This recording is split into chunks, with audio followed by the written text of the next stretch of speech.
Hello, everyone. Thank you for joining us for the 12th annual Rice Energy Finance Summit on Friday the 13th, no less. It goes without saying, we're very excited for this year's event.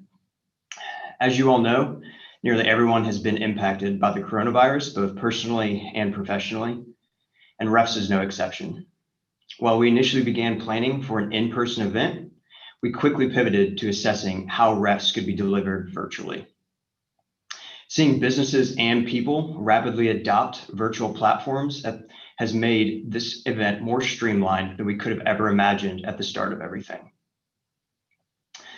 So we're thrilled to have a lineup that contains experienced perspectives in both energy and finance. And despite the many challenges that 2020 has presented, we're excited to have the opportunity to reach a vast audience through this virtual platform. In fact, we've more than doubled our 2019 attendance by having over 1,000 registrations. Lastly, before kicking things off, I'd like to raise two programming notes. First, our digital program can be found on our website, and it contains the agenda and biographies of our speakers. That website is business.rice.edu/Rice Energy Finance Summit. And second, we will have Q&A for each panel. So please submit your questions through the Q&A feature at the bottom of your webinar window. So to get us started, I'd like to introduce Dean Peter Rodriguez. Dean Rodriguez has been the Dean of the Jones Graduate School of Business for the last 4 years, and he comes to Rice from Virginia's Darden School of Business, where he was a professor, senior associate dean, and chief diversity officer. Dean Rodriguez holds an MA and PhD in economics from Princeton University and a bachelor's in economics from Texas A&M University.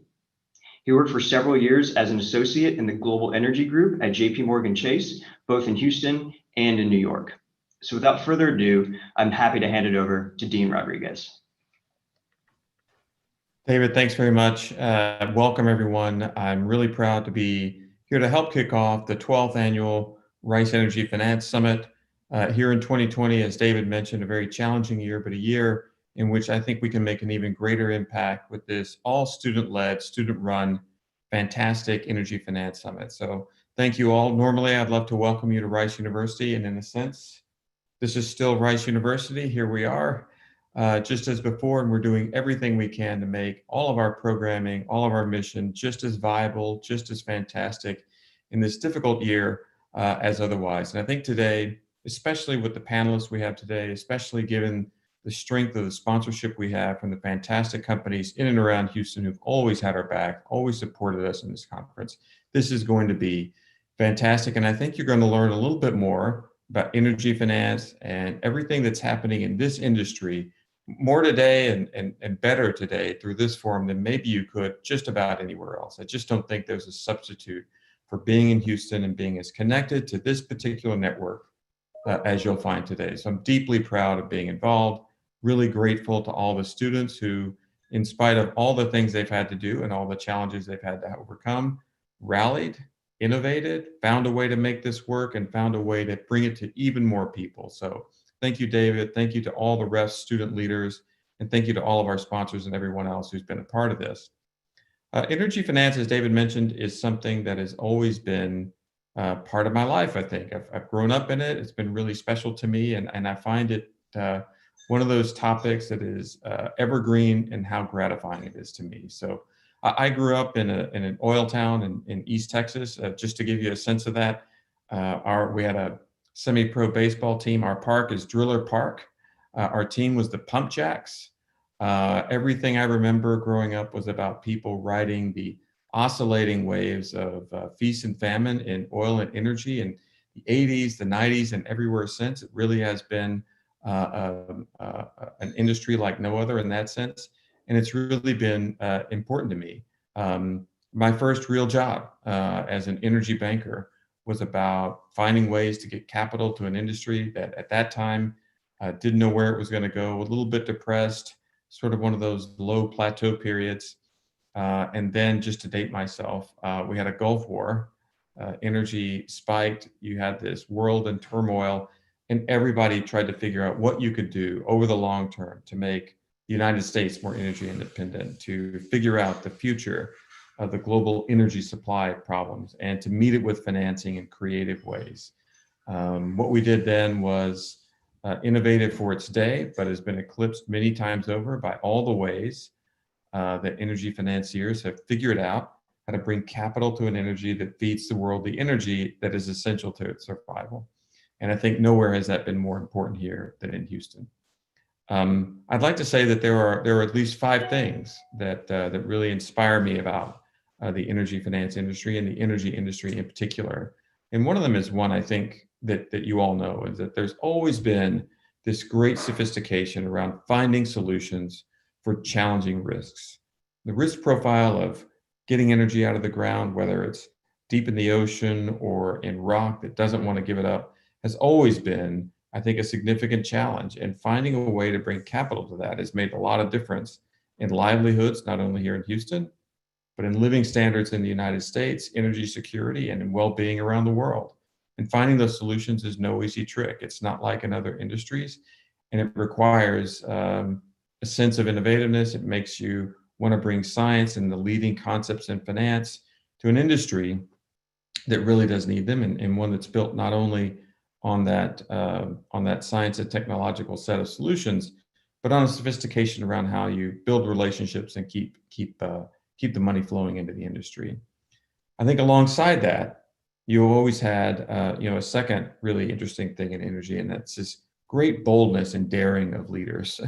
Whether you look at whatever period of history you look at, there've always been leaders in that industry who've taken enormous risk, who've gone where others said you couldn't go and succeed, who tried to find solutions and been beaten back by history or by bankruptcy or by other challenges time and time again, but nevertheless persist.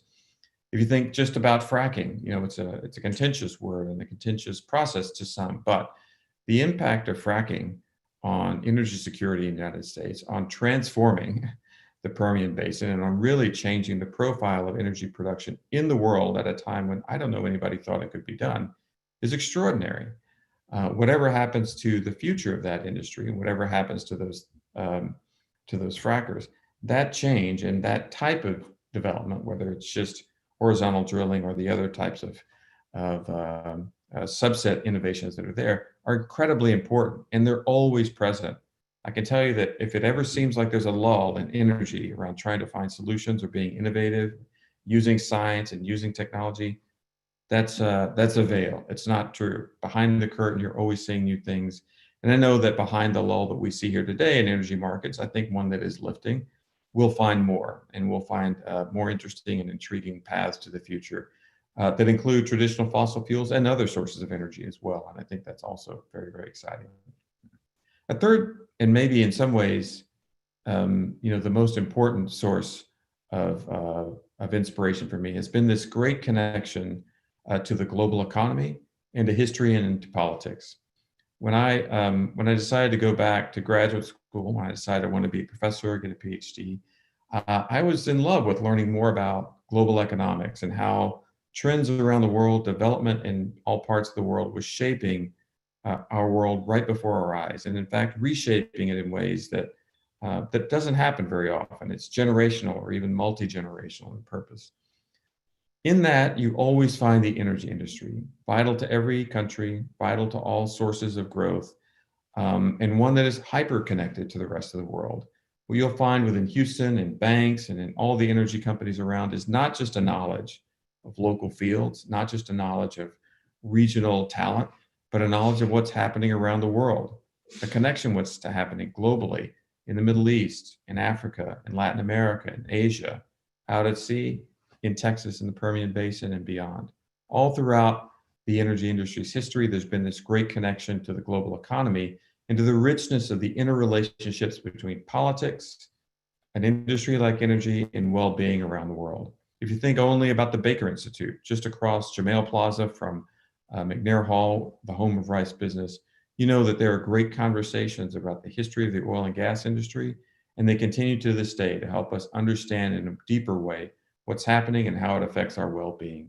I'm proud of that at Rice, and I think that it's something that we bring to our students and that our students give back to us in high measure. A fourth thing that I've always found interesting, and I think it's evident in the comments I've already made, is within industry, there's a great sense of purpose. I think it's vital that we have secure energy sources for the world. And everyone who works in energy understands that. I think they also understand that there's risk and opportunity, fortune, and the challenges that go along with low commodity prices or bankruptcy. But all of that is behind a great sense of purpose that what we're doing and what we do here truly matters, truly helps make lives better, and can help change the world for the better always, if it's always possible within energy. Um, Lastly, I would just point out the innovativeness within the firms themselves, the resilience they found. If you think only about this year, I can remember around, it must have been April 20th actually, that I was on the news talking about the futures markets at Cushing, Oklahoma, and how they'd gone through the floor and entered into negative territory for the deliverable contract there. It was a moment like no other. In and of itself, it had less importance than it may have seen at the time. But as a signal for what the world was going through and what the industry was going through and going to continue going through for a while and is still with today, that was absolutely critical. A moment when we looked at it and thought, well, this is a time when everyone has to come up with solutions maybe they hadn't thought of before, bring teams together in a moment when they might have concern, fear, anxiety, and really begin to make a difference. And I think we're already seeing that resilience and that innovativeness that's always been present in energy, even when the chips were down, is here today. And I'm excited to hear from a lot of our panelists as they talk about what they think about the future and how they think firms will innovate, react, obviously go through mergers and acquisitions, recalibrate the industry, refit it for a future that looks different than it did before. And that's always an exciting time, filled with opportunity, filled with challenge, but always opportunity as well. I think the industry is ready for transition and change again.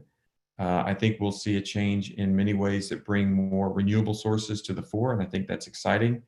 I can tell you that at Rice, through the Rice Alliance for Technology and Entrepreneurship, we will have a green energy accelerator that launches through the ION, which is Rice University's Midtown Innovation District investment, a $100 million investment into what was the old Sears building at 59 in Maine. I think you'll see Rice Business bring great opportunities to our students. And alongside Greentown Labs, which has also moved to town, I think we're going to find some energy solutions in places and through technologies we haven't explored before. That's always exciting.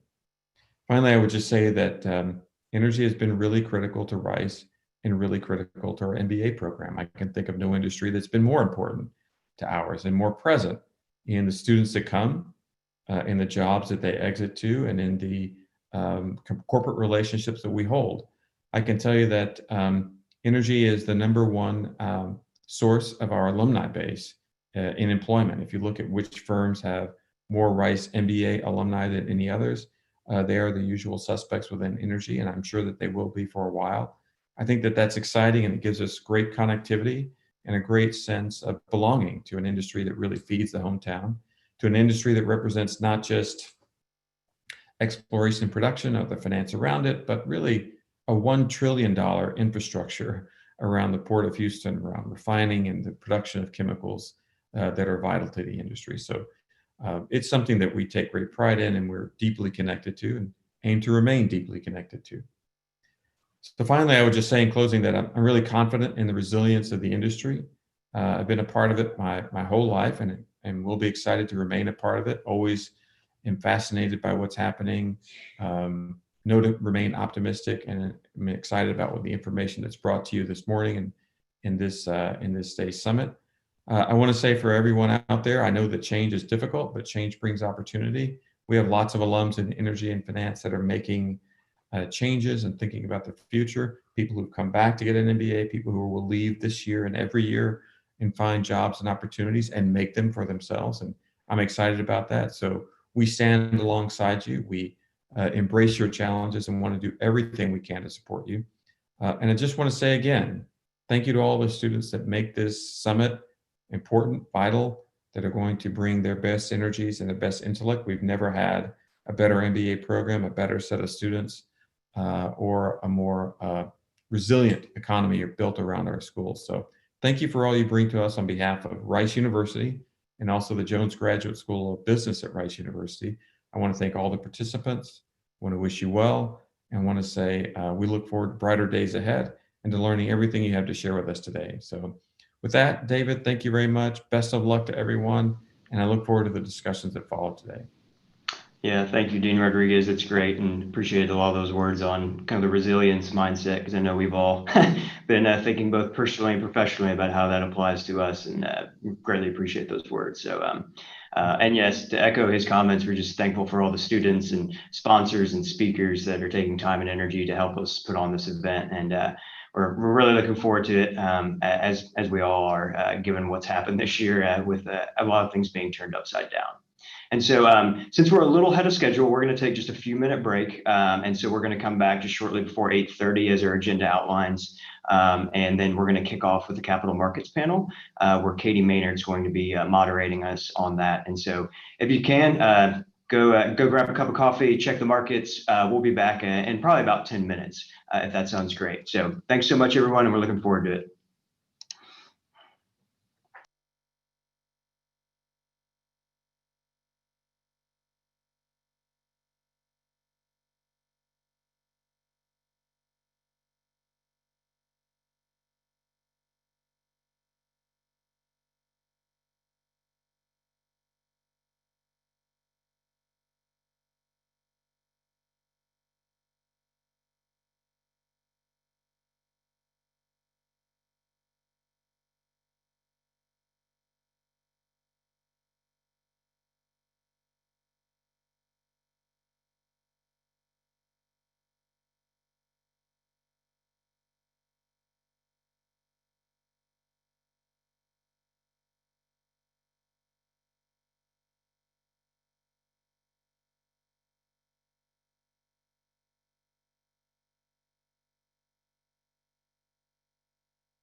Okay, everyone, thank you for that short break. And it looks like we've got all of our panelists all ready to go.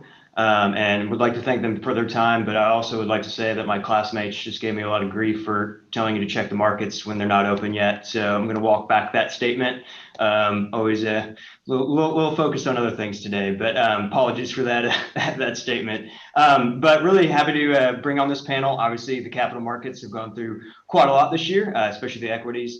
And so really looking forward to their insights, and especially when it comes to the energy world. So I'm going to hand it over to Katie Maynard, who's going to moderate this panel. And again, just like to thank her and the other panelists for taking the time this morning. So over to you, Katie. Thank you again.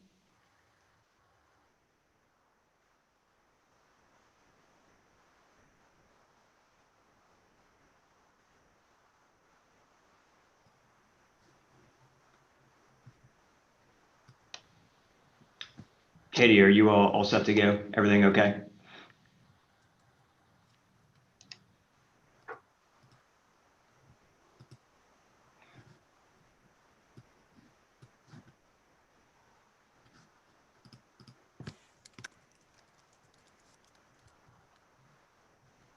I'm not sure if Katie can hear us. Mike and Hillary and Matt and Neil, can you hear me okay? I can hear you fine. I can hear you. I can hear you. Yeah.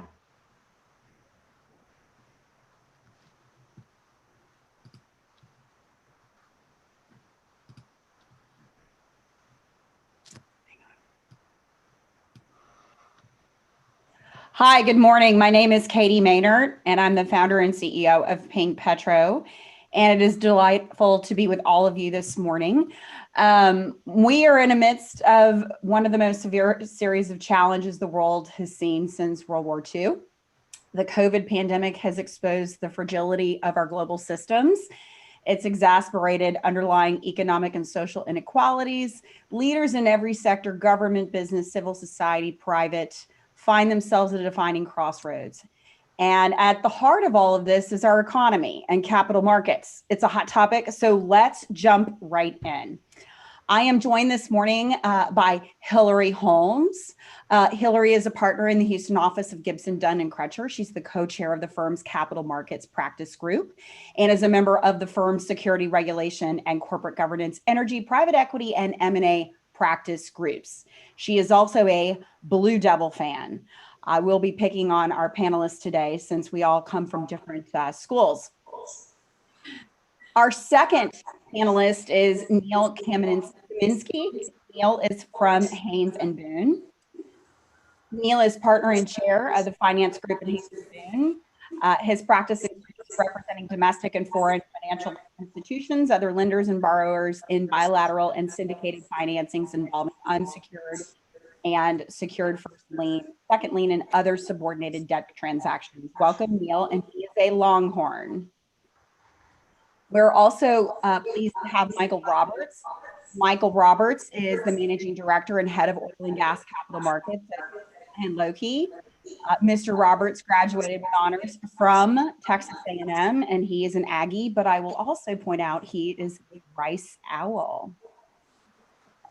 And last, we've got Matt Brogdon. Matt is the senior managing director at Guggenheim. He brings 2 decades of experience in advising and managing oil and gas companies and assets. He joined Guggenheim from Citigroup, where he's co-head of the Energy Acquisitions and Divestitures Group. He's also a petroleum engineer, so he can take all of the technical questions. And hook 'em horns. That's right. Right. And I'm a Tiger, but we're not doing really well right now. So, let's get right into this. I'm going to start off with a softball question for all of you, and that is, lots of people are saying it's hard to access capital in today's energy market. True or false? Let's start with Hillary. Sure, that is true. Every company and board that I work with worries about access to capital right now and has for a few years, but it's particularly acute. And that's true of, Fortune 50 companies, Russell 3000, or privately held companies that have just emerged from bankruptcy. It's just hard for everybody. And, we all recall the days of multiple capital markets transactions per day, mostly midstream and upstream, but As we all know, in our honest moments, the industry's had quite a change since 2014, and that's led to a lot of mistrust in lenders and investors. The pandemic and the dramatic decline in demand for oil and gas is probably the last thing we needed right now. And in this time, I see some companies choosing to wait it out and hunker down and focus on living within cash flow, but many others are looking for creative ways to access capital, which in this environment often means consolidation or asset acquisitions. So the M&A strategy has really become an access to capital strategy at this point. Much of that activity is driven by distress, the distress of other companies are experiencing and the wave of bankruptcies. We spend a lot of time on 363 sales out of bankruptcy, which can provide a good asset at a nice value, but they have to be financed. So the disruption presents opportunities, but we are in an environment of tight capital markets, and that can lead to some impasse. My observation is that in order to raise capital today, companies must justify to the investor or the lender why they should get the money. So what is the express purpose for the advancement of the funds, and how does it help the company survive or get stronger longer term? The days of the opportunistic capital raise because the markets were strong are just gone for now. And on the capital market side, we spent a lot of time on balance sheet management this year, and I would expect that to continue into 2021. Issuances of bonds to refinance debt, along with tenders and bond exchanges, all designed to push out maturities and access some liquidity. There's only one or two companies that have been able to sell common equity, and if anyone's selling equity, it's structured preferred, placed with select investors in private placements. And that's a really fun product for us, the capital markets lawyers, because it's a very creative product, very bespoke. We've also been working on a lot of structures in which private investors, whether it's a private equity firm or a private company, we've even seen some foreign investors express interest and taking a significant stake in a public company. And that's often in a tax advantaged way. And it might be tied to a specific acquisition. So it might be a public company allowing a strategic investor to own, half of an acquisition target that they acquire, and they separate it from the ongoing assets. And that presents some interesting issues around governance, around shareholder interaction and approvals, around the long-term strategy for the public float. It's an interesting strategy, and you can definitely expect to see more of that in late 2020 and 2021.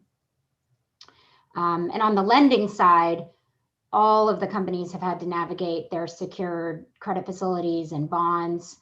Relationships with banks have never been more important. That seems to be what it comes down to when I see a management team in 10 yards from the goal line on an acquisition, and they just need the banks to come around on the financing.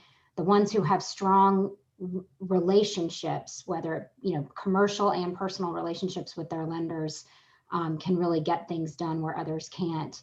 We spend a lot of time working on amendments, waivers, grace periods, redeterminations.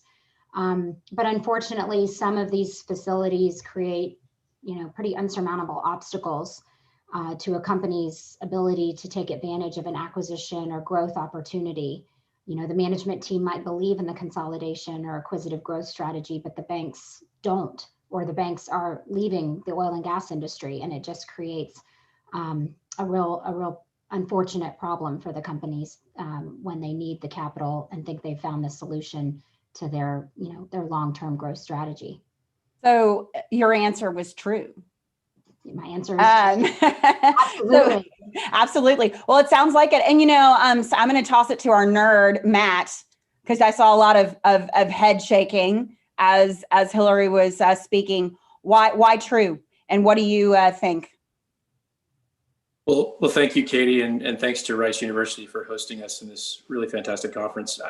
My head's nodding because I'm living this hour to hour, day to day, as I'm sure many of the other panelists are, and agreeing that I would say it's true, but it really depends. And it depends kind of on two things. One is, as a result of the shale revolution, many good things have happened, but a lot of bad things have happened in terms of our sector's aggregate sort of difficulty in delivering returns of and on capital to investors, and that crosses the equity markets and the credit markets as well. I think that has resulted in a change in investor preferences, specifically as to what is investable in the E&P or the upstream asset stack, and that also extends to the midstream asset stack as well. I spend most of my time in the upstream, and so consequently, I'll speak on that. What we're seeing is really fewer and fewer investors interested, or certainly being more discriminate about investing in development projects and growth projects, and a shift in investor preferences toward the PDP or the producing asset part of the stack. And so the answer I would give would be, we need to be thinking about how to reshape the credit stack, that is the liability structure and the equity structure, the capital structure that we map to our assets as a sector. And if we're able to deliver that, that is helpful. The other key is that folks who are running businesses in today's market, upstream, midstream businesses, we need to innovate. And that innovation is both the operational level, where we need to understand and respect what investors' concerns are, and we need to innovate there in terms of managing our cost structure, consolidating and gathering as much as we can on the synergy side. But on the capital structure side, we need to start thinking about, does it make sense for us to finance ourselves the way we used to? And the resounding answer from all the investors we speak to is no, that we need to think about financing ourselves very differently. One example is if you think about the RBLs, we've lost $30 billion plus or minus, I stopped counting, of RBL credit in the sector, and there's probably more to come. And that's why when Hillary was speaking, I was nodding. That a lot of that capital is not coming back. And I know there's some questions later, I won't front run those about the RBL market. And so we have to understand, why is that? We have been financing ourselves as an industry using credit cards effectively, and RBL is very much like a credit card. And the question I often ask investors, and I ask my issuers of my ABS bonds that we do, and oil and gas companies, is, would you finance your home on a variable interest credit card where a bank literally had the ability to change the interest rate, change the maturity, call the loan, or even decide to get out of the home lending business altogether? That would be a dangerous proposition for us as individuals. And so the question is, do we need to think about financing ourselves differently, perhaps like using something that looks more like a mortgage? And so those kinds of innovations on the financial side led us as a firm to think about secure amortizing credit solutions. That's one example of financial innovation. There are many, many others that my colleagues and competitors are working on. But I think it's important for us as leaders to innovate both in the operational side of the business and on the capital structure side. And if we do those things, we can access capital, Katie. So I think it's harder. That's a true answer. But via innovation and being thoughtful for what investors are telling us and what the market is telling us, we'll be more successful as a sector. Certainly the businesses that are leading and innovating will be. Back to you. So I'm glad you brought up the RBLs, because I think this is a good time to get into that. And, Mike, I'd like to get your perspective on, obviously some of the banks are choosing to exit the market. Why? And perhaps you and Neil can speak specifically about non-traditional lenders stepping up. Your thoughts, Mike? Yeah, no, thanks, Katie. No, I think that's right. I mean, right now, the lender universe, certainly from a senior bank perspective, is very much internally focused on existing exposure. There's no discernible new money market for bank loans. And I think, as Katie and maybe Matt both mentioned, a significant, maybe better than half of the lender universe is actively looking to exit the sector entirely. Certainly the more recent entrants, many of the regionals and European banks. We expect the U.S. money center banks, the Canadians, and perhaps the Japanese will stick around, but for now, even they are very much focused on housekeeping, right, dealing and cleaning up their existing portfolios. And I think when they do start lending again to some of the changes that maybe Matt mentioned, I think they're going to have a dramatic shift in their portfolio focus, whereby, I would expect to see, certainly those lenders focus much more on larger, high quality public names with significant junior capital cushions and ample investment banking fee potential, right? So what that really means is that the smaller private and private equity backed names are going to be in a much tougher position going forward. And really filling the gap there is sort of the alternative capital providers. And so I think you had mentioned, I guess, a question before about non-traditional lenders, which we're not seeing this cycle. I think compared to 15 and 16, we're not seeing the opportunistic entrants, the hedge funds and distressed credit funds come in and soak up some of that need. But the private capital universe, which is sort of the mezz funds, the insurers, the direct lenders that have historically focused on oil and gas, are still present, fewer than previously, but are still present, have a fair amount of capital and are actively looking to deploy. But as Matt said, much more selectively and with much more restrictive credit requirements than we're used to seeing from that group. And so when I look at, that's probably one of the biggest challenges to sort of correcting, balance sheets is this sort of expectation of a return to normalcy, whatever that means, right? Return to the past. Because I think the old style borrowing base is done. I think when banks start lending again, it won't look the same. And if you look at in a new money market today for, say, acquisition finance, the only game in town is really, certainly for many, is really the private capital space. And if you look at those deals, they very much look like, in terms of advance rate, maybe in line with or even inside of a historic borrowing base advance in the form of a term loan with meaningful amortization, a full covenant suite, all the things that you would see in a bank loan, and maybe a bit more again with the amortization, but at a spread of 600 to 800 bips wide of where you would have historically priced the bank facility. So for those who are looking at that, but measuring it in the context of what was available to them a year or so ago, it's very difficult to make that switch and to maybe accept the new market realities. Neil. Yeah, thank you, Katie. Thank you, Mike. Yeah, I was just going to kind of speak to, first of all, good morning, everybody. It's a pleasure to be here visiting with you all about this important topic. Just to kind of dovetail onto kind of what Mike was saying, look, there's going to be a lot more need for patient capital. What we're seeing with our clients and prospects is that, patient capital, there's going to be a different kind of metric, involved kind of going forward in terms of how, the capital structure is going to look with a lot of these companies. You're going to find a lot of non-traditional lenders kind of entering the space, looking to enter the space. There's been a lot of money that's been raised and ready to be deployed. And I think, in terms of, those non-traditional lenders have kind of less regulation, less, capital constraints and internal kind of metrics that they have to be reporting to the regulators, and et cetera. So I think that you are going to be seeing kind of this dynamic shift in the marketplace on kind of the types of transactions that are going to be kind of being put together. You may be, look, we're at the intersection of technology and still heavy capital expenditure in this industry. And so I think as the technology continues to be improving, I think you're going to find that you're going to have, credit structures that are going to be more and more focused on kind of, those kind of longer term kind of patient kind of requirements as you're kind of having to deploy the capital. So you may be finding different new kinds of structures, hybrid structures, JV type structures with the different types of capital in the stack. So, you are finding different banks kind of leaving the market, whether it's the European banks or some of the regional banks. Look, we all ebb and flow. Banks kind of come into the market, they'll exit the market.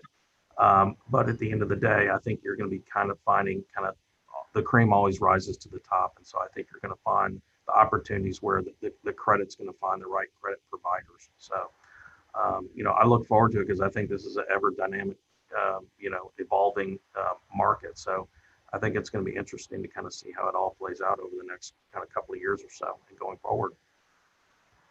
Great, thanks, Neil. So let's talk about metrics, because this is important. I'll go back to you, Matt. what metrics are lenders looking for to make loans to E&P companies? And is it debt or EBITDA? Let's talk a little bit about that and how oil price impacts all of this. So it's an interesting question. I think, there are many, many metrics out there. Debt to EBITDA is one you mentioned. I think today, in today's market, certainly in the work we do around credit, asset coverage probably gets more discussion than any of them. And when I talk about asset coverage in very simple terms, it's the present value of the cash flows that of an asset relative to the debt. And the big question is, what's that asset really worth? Because lenders for years, I've been doing this 23 years, banks used formulas. They used kind of PV9, 60 to 65% advance against the PV9 on a bank deck. And that was a formulaic, and they would give you a certain percentage over that for your PDNPs, your non-developed and your undeveloped reserves. And that formulaic approach doesn't work today. And banks fundamentally just aren't really using that anymore. And one of the things that we've seen over the last 24 months is increasing use of what are these assets worth in a trade sale. And in a world where there is not a functioning A&D market, the sale comps increasingly are liquidations. They're liquidations into a weak A&D market or even into the bankruptcy market. And so when we run these sales as an advisor on a restructuring situation, what you see in the bids tells you that there are very, very few capable bidders. That goes back to what financing is available, both on the equity and the debt side, to fund these bids. And so it puts everyone in a very difficult position, because the question is, if I have an asset that has, let's just say, a very simple producing asset, like 2,000 wells in the Barnett Shale that have been producing for the last 10, 15 years, that's a pretty certain cash flow from a reservoir engineering perspective. If you're the owner of that asset and you have the patience, as Neil mentioned, to own the underlying cash flows, and it's being managed by a credible operator, that's a good asset to hold. And there's a good credit structure that you can put to that and own it and be happy with it and expect a return on and a return of capital. If, as lenders, you're marking to, but what if I'm a short-term guy and things don't go well and I have to liquidate? Am I liquidating that asset into a market at PV 15, PV 18, PV 20? That asset coverage test looks very different if the denominator is based on the liquidation value in a weak market. And so I think that fundamental issue of what is asset coverage and what does that mean is different depending on the duration at which an investor is expecting to commit their capital and their comfort with the way the assets are being operated.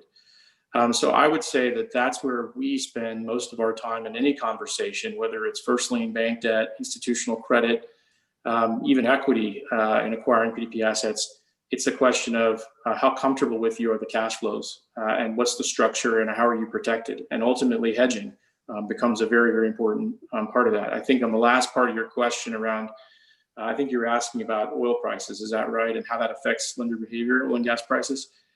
I would say, and I'll be interested in the other panelists' views on this, it's really more of having stability in the commodity curve. In other words, when that commodity curve is seesawing up and down, we can lend as an industry, we can structure credit, we can make equity investments in most ranges of commodity prices, even low prices. But you have to structure more when you believe that those prices are going to be volatile. And you have to be a lot more careful, and your hedging programs have to have potentially more duration, more thought, even things like local basis in the gas markets or even the oil markets. That stuff really matters when you're structuring these instruments. So I would argue it's not per se that there's a threshold price at which lenders will lend or equity will fund. I mean, clearly you need positive cash flow, margin cash flow at the wells. But it's really more about perceived stability, either through stable curves or through thoughtful use of derivatives to manage that commodity price risk through the investment life so that the capital can be returned. Back to you. Thanks, Matt. So I want to encourage everyone, we're coming up on that time when it's good to get your questions in. Go ahead and send those through the Q&A and we'll get to them. I have another question here, and I want to throw this to you, Hillary. So how much is ESG a real consideration for lenders and investors? Is it a smokescreen to de-emphasize a business that's been losing money, or what are your thoughts on ESG? Hillary, you're muted. Sorry. Thank you. So, I mean, bottom line, environmental, social, and governance, the ESG considerations are a real consideration. And regardless of what you think the motivation behind investor demands or requirements for ESG metrics in their investments, those demands and requirements are here to stay. Regardless of your view on the purpose of the corporation or, you know, your view of altruism in corporate America, employing the appropriate type and level of ESG initiatives is simply good business in the current climate. But I want to note there that the trouble we have with our conversation around ESG, particularly in our industry, is that it's painted with broad strokes. And there's an overemphasis on the E, the environmental piece, sometimes even at the expense of the social and the governance piece. And we have to remember that one size does not fit all for all energy companies in terms of their ESG initiatives. Many companies simply, you know, do not have the capital resources to announce some, you know, zero emission or net or neutral by 2030 type program, or, you know, make investments in new technology and such. They, you know, need to look for more low-cost initiatives that fit within some of the ESG requirements of investors and lenders. So, so I do want to make that clear, that I fully recognize and encourage people to continue to recognize that ESG is not a one-size-fits-all strategy for energy companies. But I also want to make the point, and I firmly believe that at its core, for purposes especially of this discussion, ESG is an issue of access to capital. So in the current climate, responsiveness to investor standards is critical to make companies eligible for broad investment. I mean, by the end of this year, we've all heard the statistic that, you know, about, you hear different numbers, but about $45 trillion of assets under management will follow global sustainable investments, including ESG principles. And that the amount of money that is focused on investments that fit certain ESG standards just continues to grow year over year, particularly since the pandemic, because we've seen a spike in, for example, ESG exchange traded fund size in the first half of 2020. So another factor in all of this and why ESG is a real consideration and is here to stay regardless of the motivation for it would be the Gen Xers and the millennials, the two workforce generations that demonstrate the most focus on ESG related considerations in their investments. I mean, we're in the midst of the largest intergenerational transfer of wealth ever seen. There's about $24 trillion under the control of millennials, and 86% of them say that sustainable investing has increased in importance for them. But it's also important to note that in that same survey, that about 2/3 of baby boomers say sustainability is important to them in investing. It's not the key metric, but it is important to them. So it makes sense that asset managers and other institutional investors would align themselves with an ESG friendly strategy in order to attract capital. And then in turn, the energy companies who then want to attract those asset managers and institutional investors funds need to align with that ESG strategy. ESG is also, in my view, an issue for maintaining existing sources of capital. So shareholder activism in the energy industry, as we all know, has increased exponentially recently. I mean, we're sort of in a new era there. And institutional shareholder and proxy advisory firms' support for ESG proposals has increased. And I'll give you a simple example on the non-environmental side, because I think it's, again, important to focus on those initiatives because they tend to be low cost, easier to implement. But shareholder proposals submitted to public companies to increase employee diversity received 50% support in 2020. And that's an increase from 35% in 2019. So that's quite an increase in a year-over-year period. So I think all of this means that, again, regardless of the original motivation for the ESG discussion, companies should, at a minimum, discuss and consider whether taking steps to implement ESG would benefit the corporation, whether through management of risk, increasing profits, attracting investors, improving operations, retaining talent. It all works towards those business goals. And beyond the scope of this discussion is the important point that each company will need to determine what governance, social, and environmental initiatives will work for the particular company and contribute to its success, as I said before, because it is not a one-size-fits-all strategy. But the need for energy companies to access capital in such a tight investing environment, as we've just talked about, means that completely ignoring ESG-focused capital sources could be unwise for the individual corporation long-term, and frankly could hamper the industry's recovery as a whole. Thanks, Hillary. So we've got a couple of questions that are coming in. I'm going to throw these out, and I want any of you to take the lead on them. Lots of great talk about patient capital and managing our stack more towards the asset. Would either of you say this can be a foreshadow of a turn towards longer term, but better overall payoff and financing of offshore work rather than the faster cash churn of onshore investments? Yeah, I'll be happy to kind of jump in and then turn it over to the rest of the team. But just to kind of weigh in on that, I would suspect it's still going to be a little bit of both. Like I indicated earlier, I think you're going to have longer term kind of financing objectives out there. And I think so you're going to find it both onshore and offshore. So I do think you're going to find that. I think that's part of the changing dynamic. And I think in terms of kind of the heavy capital that's involved in both offshore and onshore, and in particular here offshore, I think you're going to find different, it kind of depends on who the credit provider is and who the credit taker is. And I think it's a little bit different market, but I think it's still going to end up being kind of more of a longer term. I think you're going to see more term debt out there and more debt that's kind of sizable and scalable to kind of the investment that's being taken into the asset. So I think it's going to be a little bit of both would be my response. Anyone else?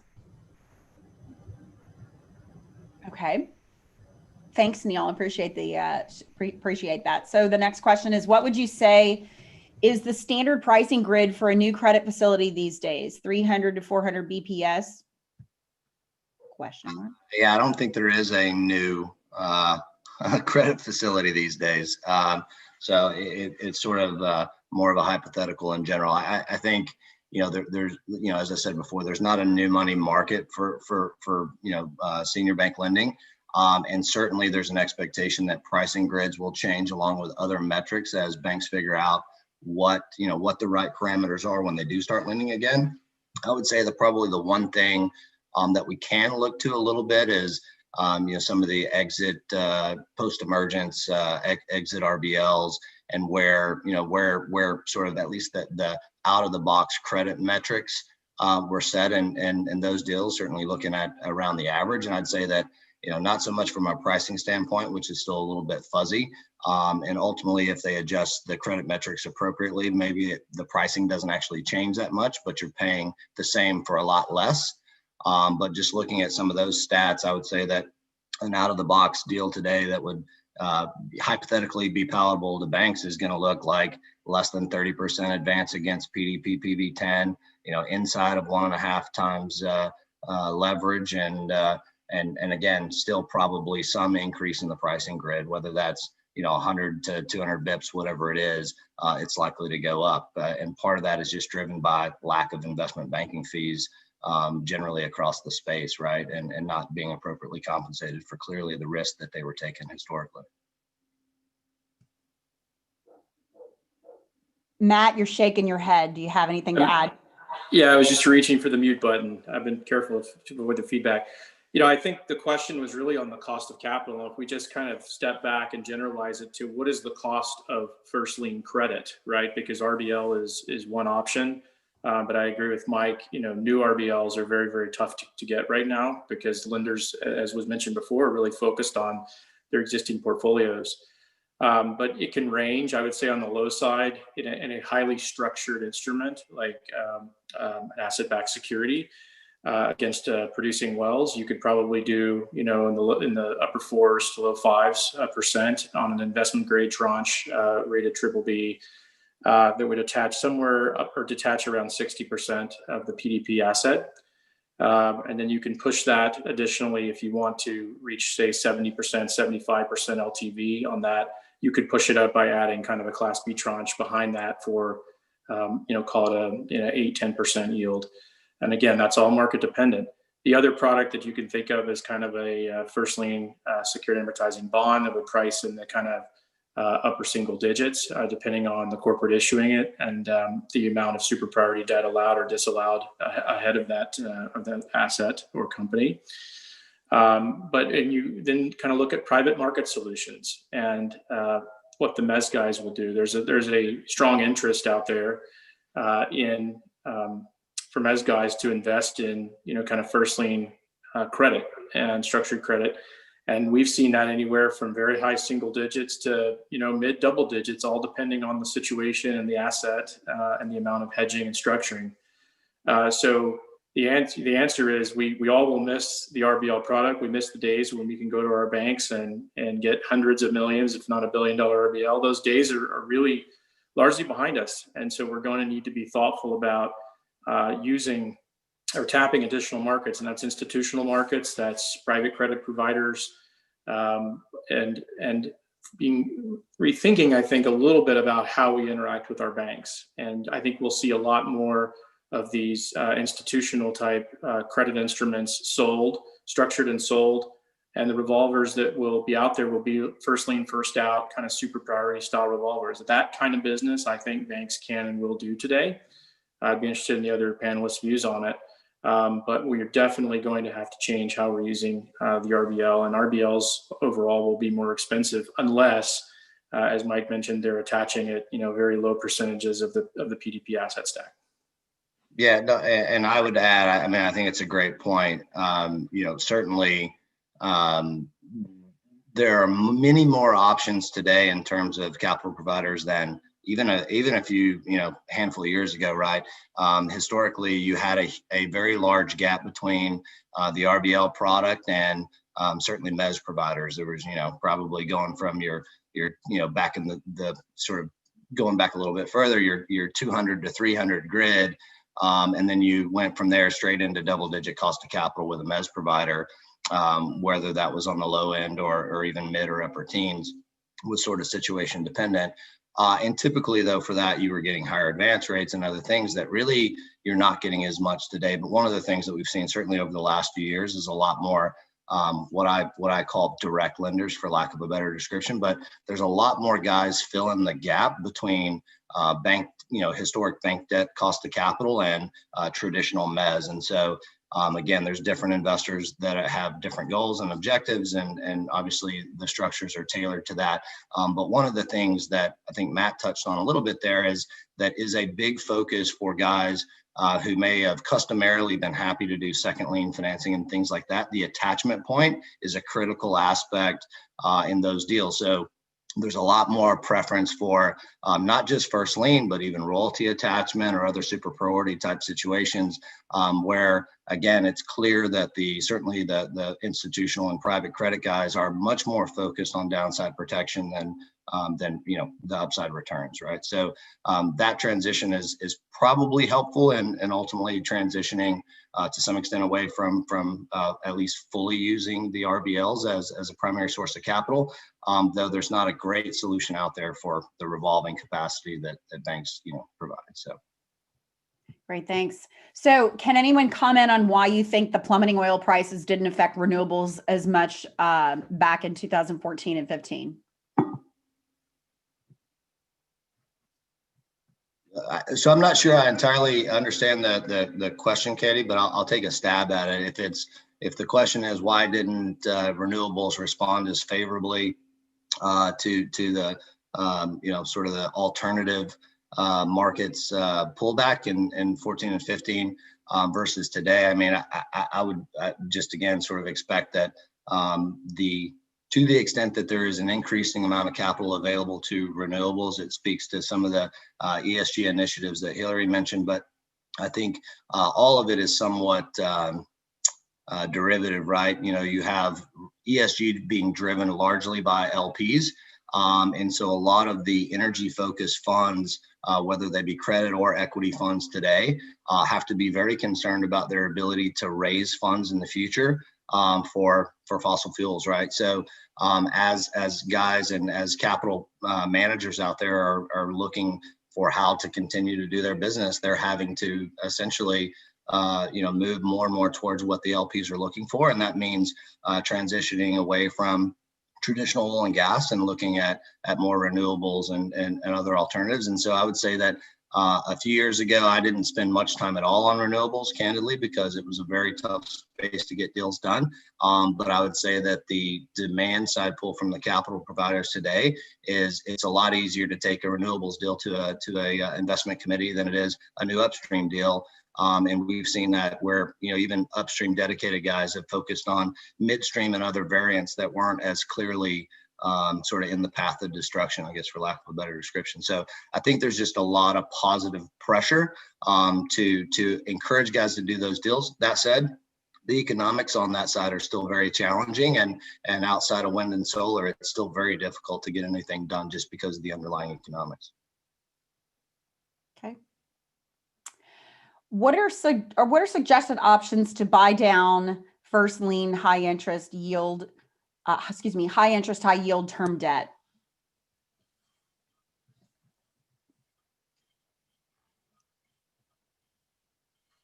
Do I need to repeat that? Maybe. Okay, sorry. What are suggested options to buy down first lien high interest, high yield term debt? I mean, this is Neil. I'll jump in and kind of respond to that. Like I mentioned, I think that there's going to be a lot more focus on kind of smaller revolvers and more term debt.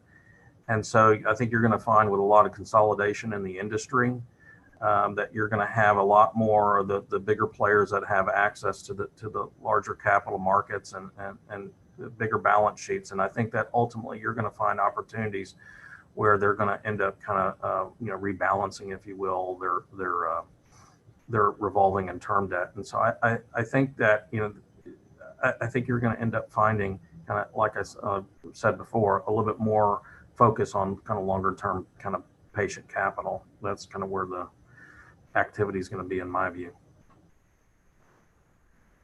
And I can just compliment what Neil said, agree with everything he said. And I mean, we're spending a lot of time right now with companies working on opportunities for them to buy in their debt. It might be broader than the question that was actually asked. But, a lot of their bonds are trading way below the price at which they were sold, and they can take them in at a good price and sort of redeploy that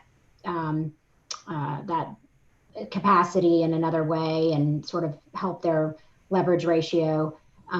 So that's the balance sheet management point that I made at the beginning of our conversation is part of this question as well. I mean, companies are definitely looking for opportunistic ways to reduce their debt, which can include, just simply buying it in.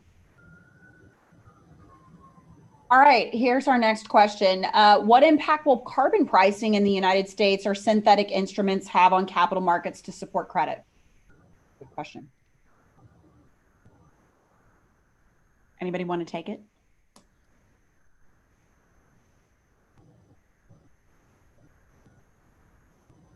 No.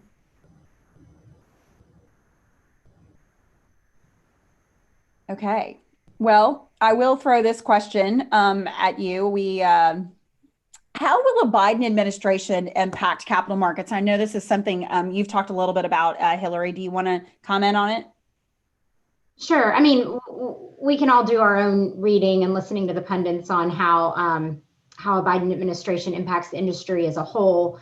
But, from a capital raising perspective, I don't think that a Biden presidency means the oil and gas industry is doomed. It's, even if Biden's not taking a full oil and gas friendly public policy stance, we do have to remember that industry stocks and investor appetite are largely dependent on eradicating the pandemic and improving getting people back into the economy and improving the demand levels for oil and gas. I mean, just look at the way energy stocks surged on the positive vaccine news recently.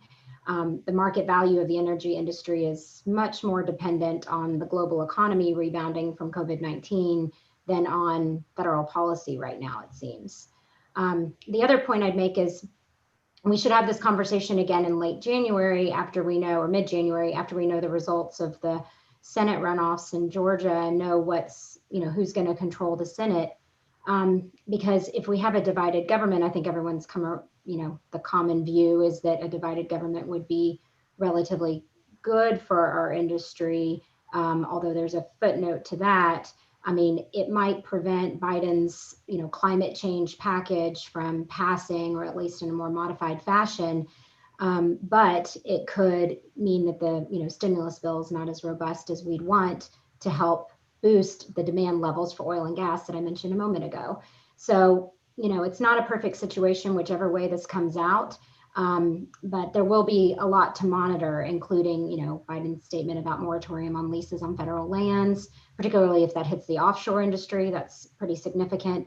It doesn't mean that closes off access to capital, but it certainly makes the value of what you're selling go down.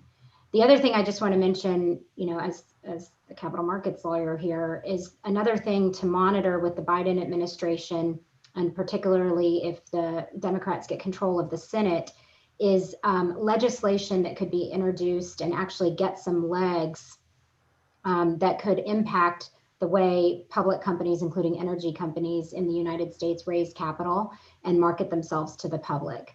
So as we all know, there's been plenty of legislation over the last few years introduced by Senator Warren and others that would present certain requirements for energy companies, or particularly impacting energy companies with respect to sustainability disclosure, metrics, achieving those metrics, reporting, what you do with your employees, what you do with your executive compensation, your retention of talent, all of that. And so if there is a Democratic controlled Senate, we need to keep an even closer eye on that legislation than we have in the past. There's a host of legal issues with a lot of that legislation, but it's still something we must monitor. And then the other point I'll make is, in a sort of nerd out moment for a second, is regardless of whether there's a split government, there will be a change in leadership at the Securities and Exchange Commission, which is the regulatory agency that develops and enforces the rules around capital raising in the United States.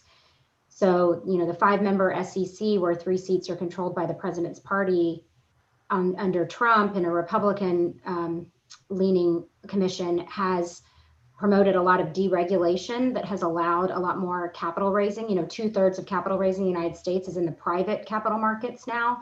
And they've taken a lot of steps to allow more private capital raising, broadly speaking, broader access to capital for smaller companies and more investors, and sort of lessen the burdens on being a public company.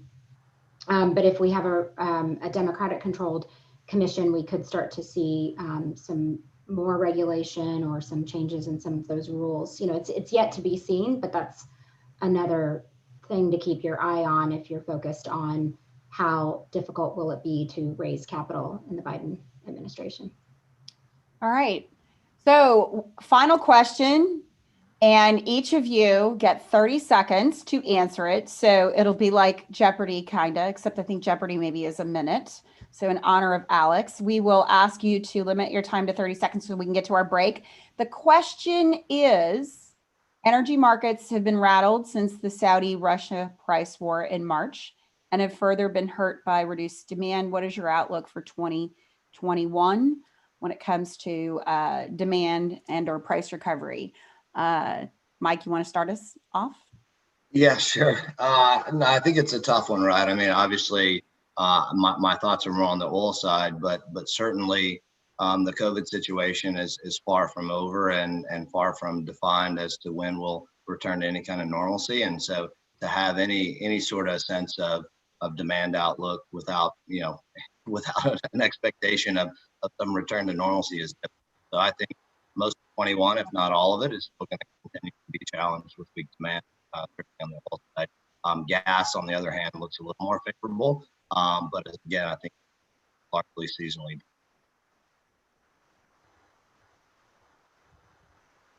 Does that Matt. make sense? Yeah. Yeah, you did good.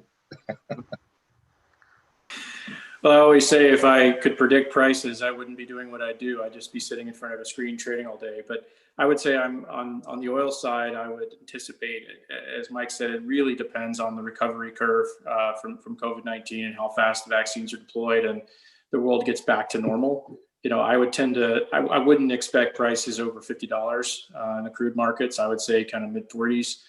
And so I'm unfortunately not too bullish on oil. And wouldn't want to make my oil clients angry, but I think there's some real challenges there. I'm constructive on natural gas, and again, we're seeing strengthening in the curve recently, and I think again it is seasonal, it's weather related, it's a complex formula, but we're very excited about natural gas and the opportunities there, and so I think I would look hopefully for at least staying over the upper twos to the low threes in that sort of price range. So again. Don't take my word for it because I'm not a commodity economist, but that's my view. All right, Legal Beagles. Neil, your thoughts on 2021? So I think it's going to be kind of slow and steady. So yeah, to echo Matt and Mike's comments, yeah, the coronavirus and COVID, of course, is overshadowing all of this and kind of a lot of things in our world. So I tend to always be cautiously optimistic in my outlook on life, and so with that, I'm going to have to say slow and slow and steady. And so, I think that we bared a lot of pain the last 18, 24 months, and I think that we may have a little bit more to go, but I think we're going to come out of it. And I think we're going to be cautiously optimistic. So, with that, I'll turn it over to Hillary. Yeah, I agree with Neil. Slow and steady. But if there's one thing we know about this industry is that, we never say quit and we're innovative and, we work with what we've got. And I think, the more certainty we can have or visibility we can have, even if it's visibility into low demand, the better we'll be on the capital raising side.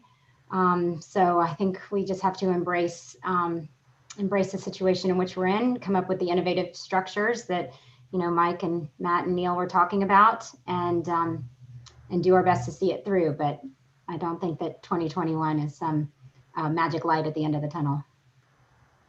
Well, I want to thank all of you, our experts, for being here today and encourage everyone to connect with you on LinkedIn. And I want to thank David, and I want to thank the Dean and Rice University for having us. It's an honor to be able to start off the first panel, the hottest topic. So back to you, David, for the rest of the program. Yeah, thank you, Katie, and thank you all. Appreciate your time and obviously the insights as well. I think there's just so many things to talk about. I kind of wish we had more than 45 minutes, but thought it was a great start. So thank you again. And with that said, we're going to take a break. So we'll be back at 9:30, so just under 10 minutes. And then we'll kick off our A&D panel in the energy realm. So looking forward to that as well. But thank you again to our panelists for your time, and we'll see you soon.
It's unmuted now, it seems like.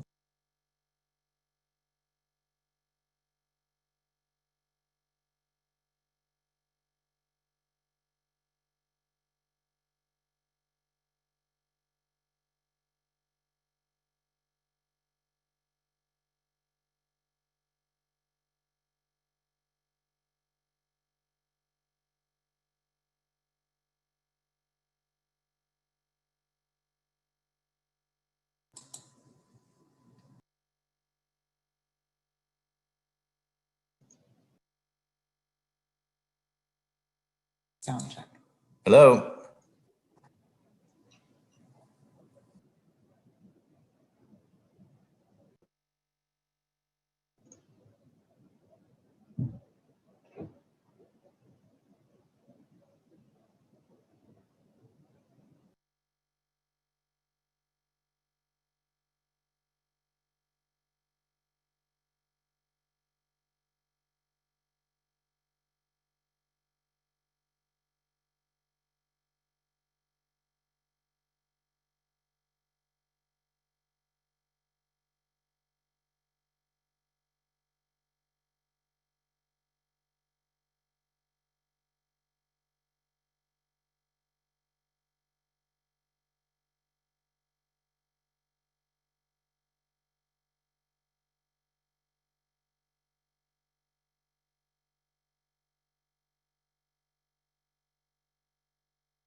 Hello, everyone.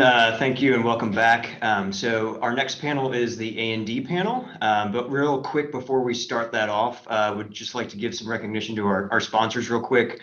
You've probably seen them flash through our graphics in between breaks, but I'm really just thankful for their support, Phillips 66 being our chief sponsor as well, but all the others is on that list too. And so it's great, and we appreciate that, especially in this economic environment. It's great to have their support along the way, especially with some of them being speakers as well. And so thank you again to all of them, and please keep them in mind as you remember how this event was put on. It's a lot due to their support. So with that said, as I mentioned, our next panel is acquisitions and divestitures. And so Rebecca Elliott from the Wall Street Journal is going to help moderate that panel and take us through that discussion. And so I'll hand it over to you, Rebecca, and thank you to your time and all the panelists' time as well. So over to you.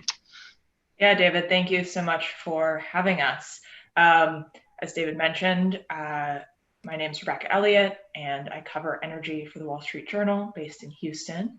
We're going to be talking today about deals, oil and gas. So I will quickly run through our great group of panelists, and then we'll get started.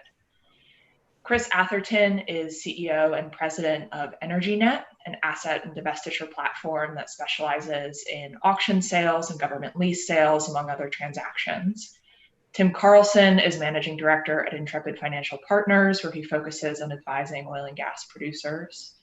Jim Hansen leads investment banking at Opportune Partners, an investment banking and financial advisory affiliate of the energy advisory firm Opportune.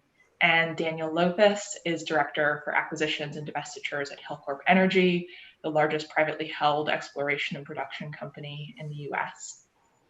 I have a number of questions, but look forward to input from all of you who have joined us today as well. So please don't hesitate to submit questions in the Zoom chat. And as a warning to our panelists, I may interrupt you in the interest of time, so please don't get offended if that happens.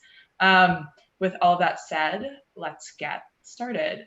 You know, we've seen a flurry of deal activity in the US oil patch in the last few months, beginning really with Chevron's takeover of Noble Energy. I feel like this is something that people have been waiting for and talking about really for years.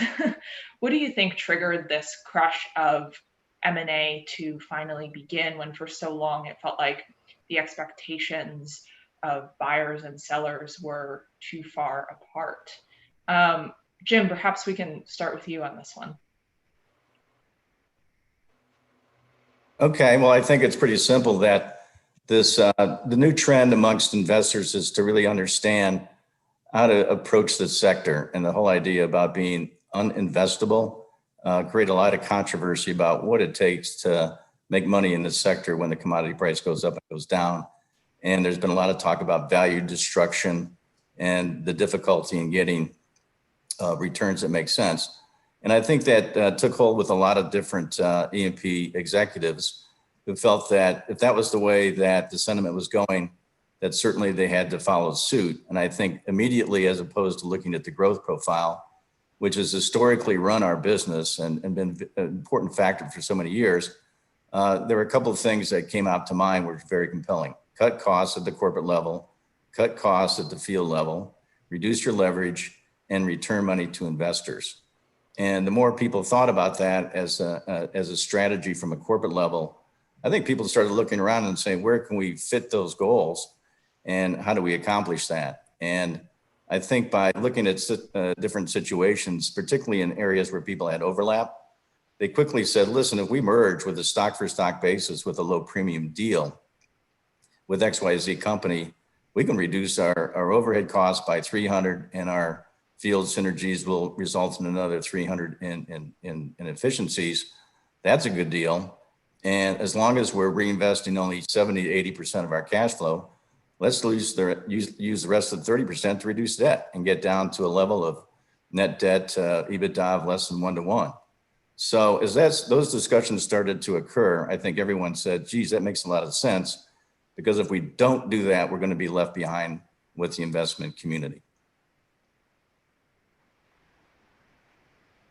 Thanks. That's a great overview.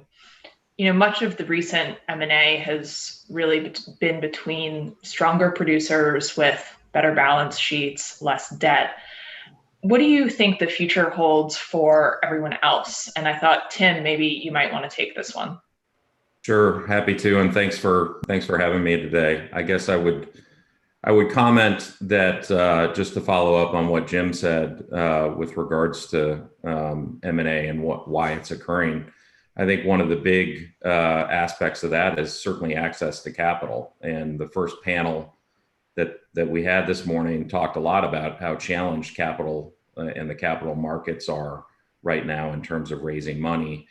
And I think that's a big driver of the consolidation we're seeing. And I think that's going to drive further consolidation amongst the smaller players who realize their cost of capital and access to capital is severely limited as a small producer that is challenged to find bank capital, to find capital markets capital. We've seen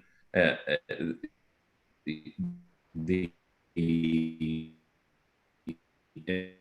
able to access the capital markets, and even resources, for example, or continental resources, have all been able to raise capital. That isn't the place where the small E&P producers are currently. And, just to follow up on that, I would love to hear a little bit about what you all think is the outlook for some of the smaller players that really are not able to access capital right now, but also maybe are not as attractive because they have large amounts of debt. Maybe Chris, that's one that you might be able to jump in on. Certainly. Thanks, Rebecca. With the, I guess the way we would look at things is kind of categorizing the participants in the M&A and D markets. And you have the majors, you have the super independents, you have the small to mid caps, you have private equity sponsored teams, you have privately held operators, and they all have different kind of motives and motivations to do deals. With the smaller caps, mid cap, publicly traded companies, they're really in a quandary and in a bind.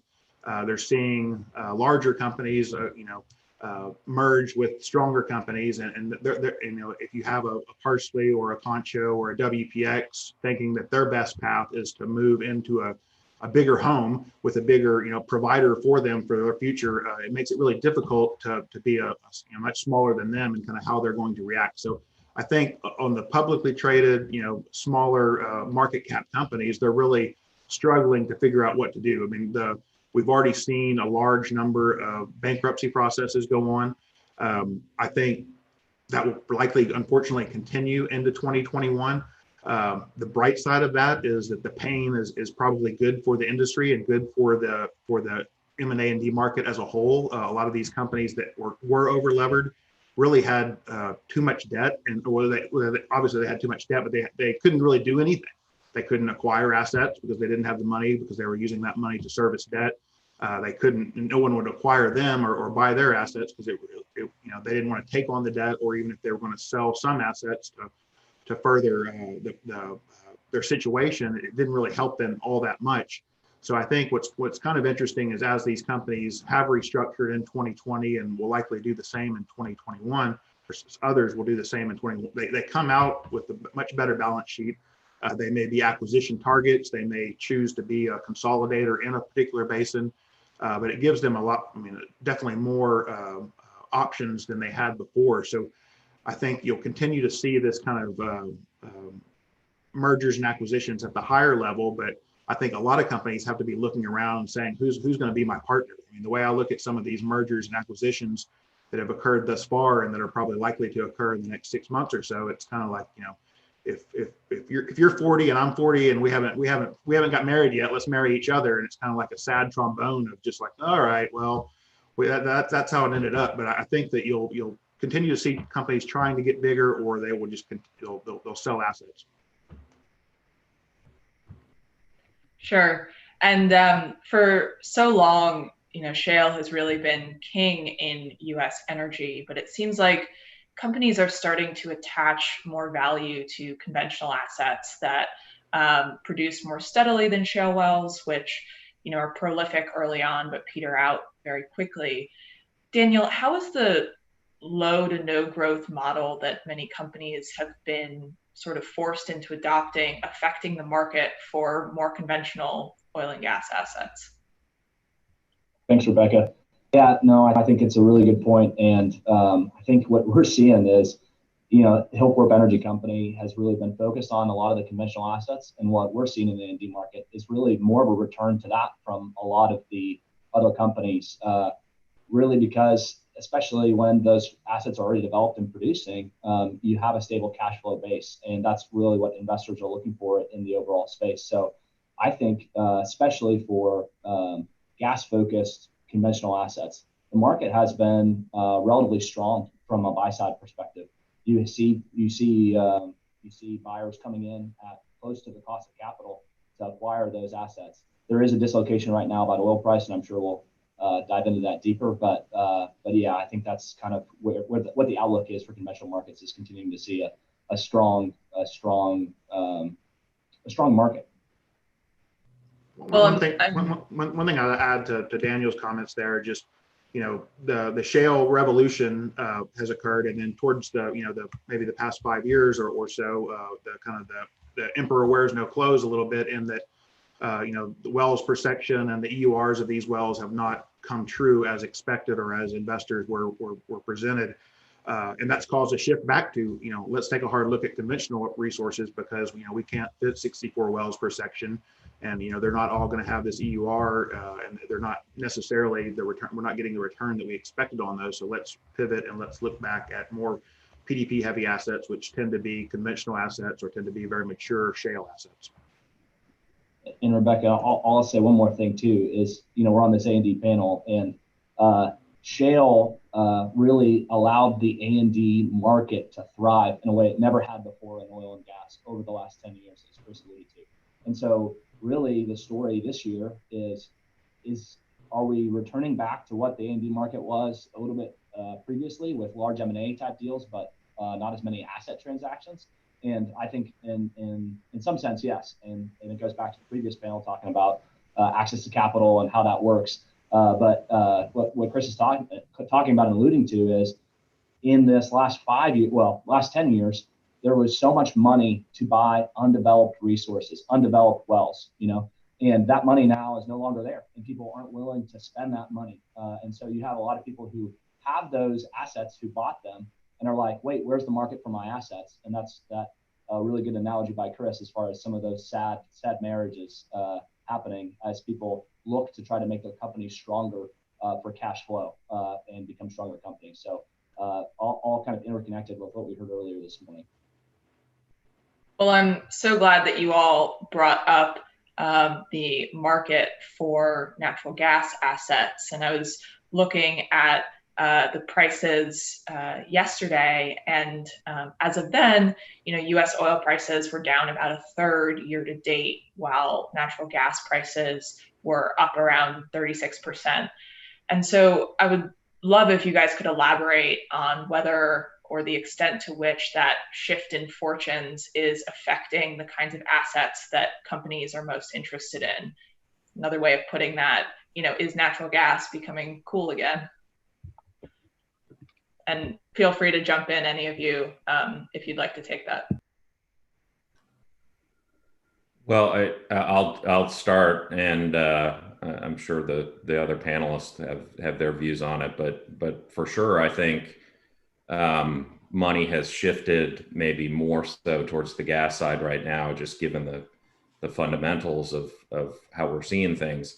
That being said, over the past several years, you've seen a real shift in the U.S. independence away from natural gas. Sure, there are the players that are in the Haynesville or in Appalachia that have always been focused on natural gas. But the big question right now that I have, and that we're having conversations with clients about, is these other companies that have basically shifted their entire portfolio towards oil or liquids. Are they going to be willing to jump back into the gas market? And I think it's probably a little too early to figure that out. And from a valuation perspective and a relative valuation perspective, it's going to be very difficult for those oilier companies to look at natural gas assets. But certainly capital it seems to be flowing more towards the gas side right now than the oil side. That's really interesting. And I'm curious, you mentioned that you think it may be difficult for companies that really shifted primarily to oil and natural gas liquids, for example, to move back into gas. Is that really because, maybe there's not appetite to acquire more acreage, or is there's something else going on? I'd love to get your perspectives on that. One of the areas I would say is, again, I think A&D and the oil and gas markets are interesting to look at kind of on a continuum, on our spectrum. But, 3 or 4 years ago, many companies, many publicly traded companies, made a strategic play to be a pure play something, a pure play Delaware Basin player, a pure play Midland Basin player. They had a diverse portfolio, and they sold all those assets and became a pure play player in some shape or form. So I think the switching back to natural gas for some of these oily players would just be a difficult challenge and difficult to justify to their investor base, even though their investor base has shrunk and their market cap and has shrunk and their equity has been demolished. But switching back to natural gas, I'm not sure if it'll work. And a number of the kind of dual basin players, Gulfport or different players that said, or Range Resources that said, we're going to be in the Utica, and then we're going to be in the North Louisiana, or we're going to be in the Utica, we're going to be in different areas like that. It hasn't necessarily worked out for them. There is a push, I think, with mergers and consolidations and companies getting bigger that, where's your international portfolio, and where's your conventional portfolio, and where's the shale is only expected to be a portion of it now, where 3 or 4 years ago it was expected to be, you were supposed to fit in a hole for that specific basin and that specific asset, and that's what the investors were asking for. So it's just a difficult switch back, but I think it may occur. I mean, there's definitely getting a lot of interest in natural gas assets in the market just because of the price.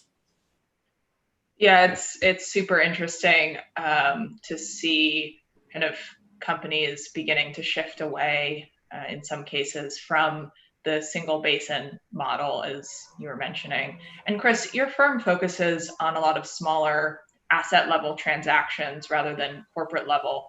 And you've mentioned when we spoke before that it's been difficult to get some of the larger deals in the space across the finish line. What in your experience have been the key sticking points in those asset level transactions? Sure. So, our firm EnergyNet, we specialize in selling asset level deals, 0 to about $200 million in value. We've sold, I guess, in the past 4 or 5 years, probably about 150 deals between 10 million and $175 million in value. But the vast majority of the 1,000 deals we sell per year are less than $10 million. The higher, and these deals still transact. And the main thing there is, and even the $100 million deals and below are still transacting, and that portion of the market, even though it's depressed, hasn't been nearly as depressed as the more investment banking level deals that are kind of maybe $200 million to multi-billion-dollar deals, where that used to be very active before. And I think it comes down to the previous panel. There's just not access to capital like there was before. RBLs have gone away. Private equity sponsors have pulled back. The idea of a private equity sponsored team getting money to go out and really buy and build something with a little bit riskier dollars, a little bit new technology, a little bit outside of the core, was the idea of you're going to buy that, build that, and then sell it. You're building an asset to sell to a publicly traded company, and the music kind of stopped on that. So the more difficult deals are the higher value deals. We're seeing in the broader market, we're seeing less $500 million deals, $1 billion deals. A number of years back, a company could say, we're going to buy this asset for $675 million. The next day, issue equity for $675 million, and that just paid for the transaction, and everybody was happy. It was kind of like, it was a little bit magical. But now, that's just not an opportunity anymore. Yeah, I would just add to that. I think one of the themes that we're seeing in A&D is that consideration more and more isn't just cash. It's cash plus common stock in the entity that's buying the asset. And And sellers are really having to think about that, because that's a lot different than a large cash bid that they're out and they move on, they go to the next asset. Equity is becoming far more a portion of the consideration that we're seeing in A&D, especially for the large deals. I would add from this perspective, Daniel mentioned this before about not having any upside with land tossed into the category. I think 15 years ago, the A&D market did give value to proved undeveloped assets. When we did a sale, we pretty much give full value to PDPs, 50% of your PUDs. And you took that to a buyer, you could probably estimate the final sales price within 10 or 15% plus or minus. In today's market, you're getting value for PDP only. And I think one of the reluctance on the seller side is that they did have a lot of vested value in terms of the proved undeveloped acreage, drilled uncompleted wells, which have now vanished from the board. And then when they came back and said, okay, I'm going to take these tremendous losses against what I've invested in these assets, I still want my PV9, PV10, my PDPs. And the buy side has come back and said, geez, these are inferior rocks. We really don't like what your cash flows are. How about settling for a PDP 20 or 25?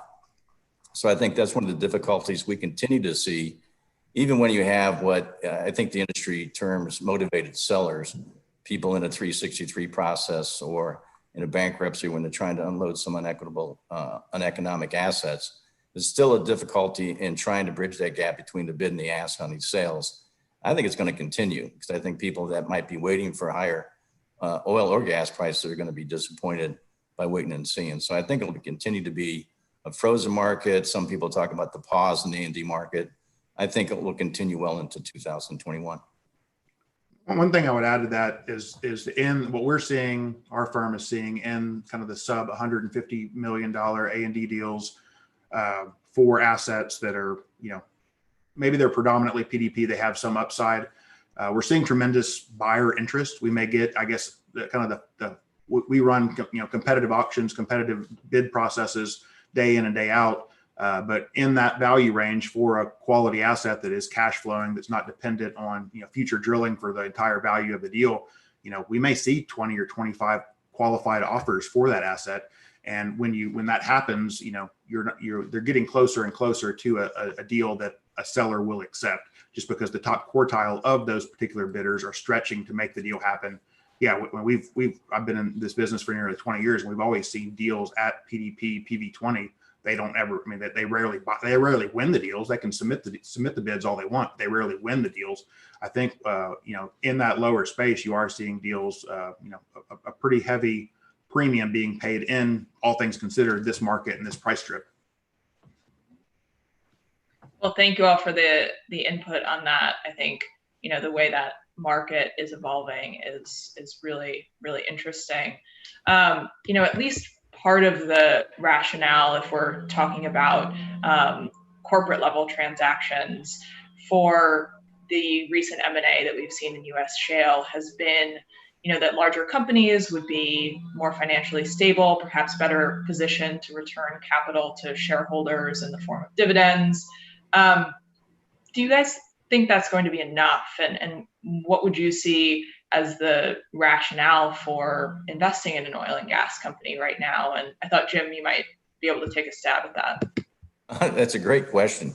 And I think a lot of the comments in the public sphere, I think Jim Cramer was on about 3 weeks ago and he was talking about the business.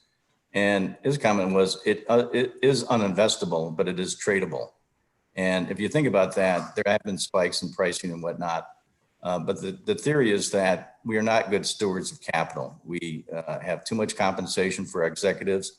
I'd agree with that. I think it's absolutely in the right vein to go with that paradigm to cut compensation back.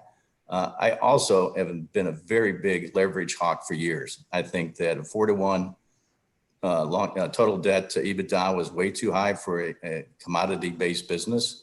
And I think that the model is going back to 1-to-1.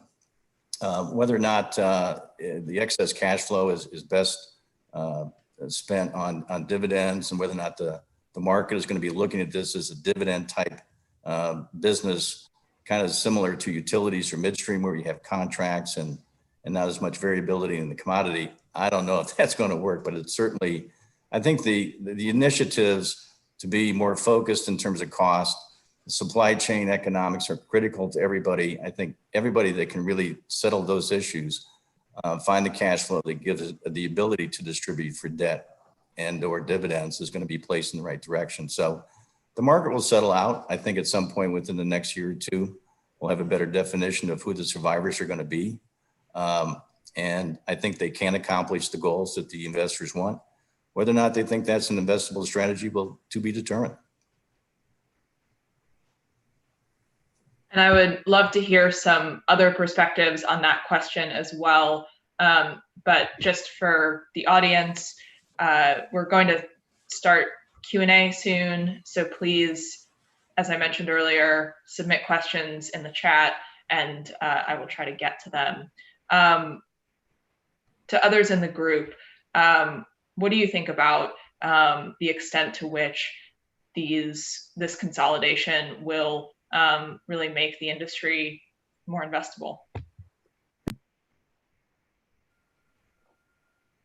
Well, I'll jump in here. I think it's all coming down to returns, and the industry unfortunately hasn't done a great job as it relates to that. And at the same time, I look at the last earnings cycle and the past couple earnings cycle. Quite frankly, companies are getting far more efficient. They're continuing to reduce costs, both operating costs and overhead costs. And I think that's going to be the driver going forward. And consolidation, as much as it is about all the other things that we've talked about today, it's about creating a company that can have good, solid returns, whether that's through dividends, whether that's through the drill bit.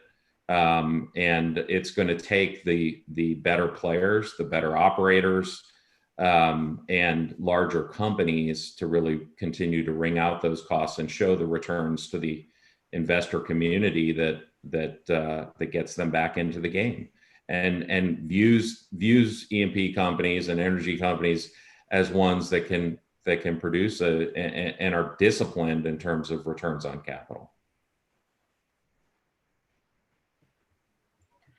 Great, and I will turn to some of our attendee questions. You all talked about the shift in interest from oil to gas. There's been so much talk recently about an acceleration of a transition to cleaner forms of energy coming out of this COVID-19 pandemic. What do you all see as the outlook for natural gas as compared to oil? And what do you see as kind of the longevity of gas assets? And whoever wants to take that, maybe Tim or Daniel. I'll take a stab, and Tim, you can chime in. But no, we like the market for gas on a go-forward basis. Of course, LNG, the price has dipped and then come back up here recently. We have a unique resource in the United States, and it was actually at this panel. I think it was our former mayor talked. He was the keynote speaker when I was at Rice, and he talked about the industry know-how as being one of the big advantages that the United States had when we developed our shale assets. And because of that, we do have a tremendous gas resource within this country.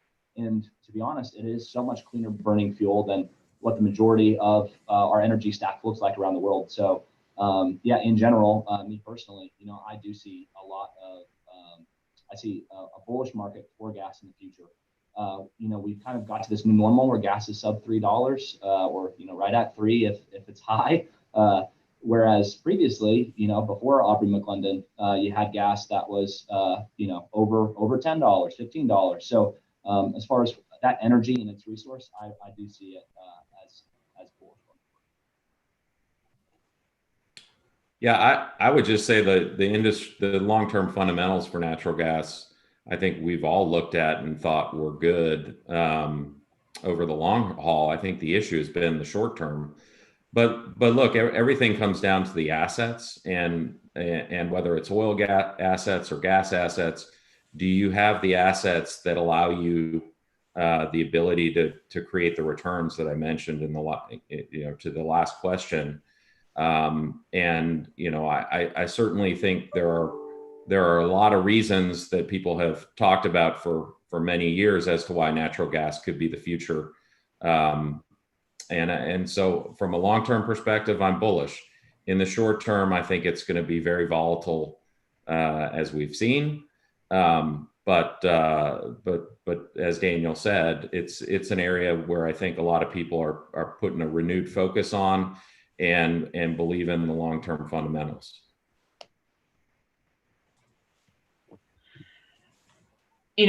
As I mentioned at the outset of this panel, we've seen just a tremendous flurry of M&A in the shale patch in the last couple of months.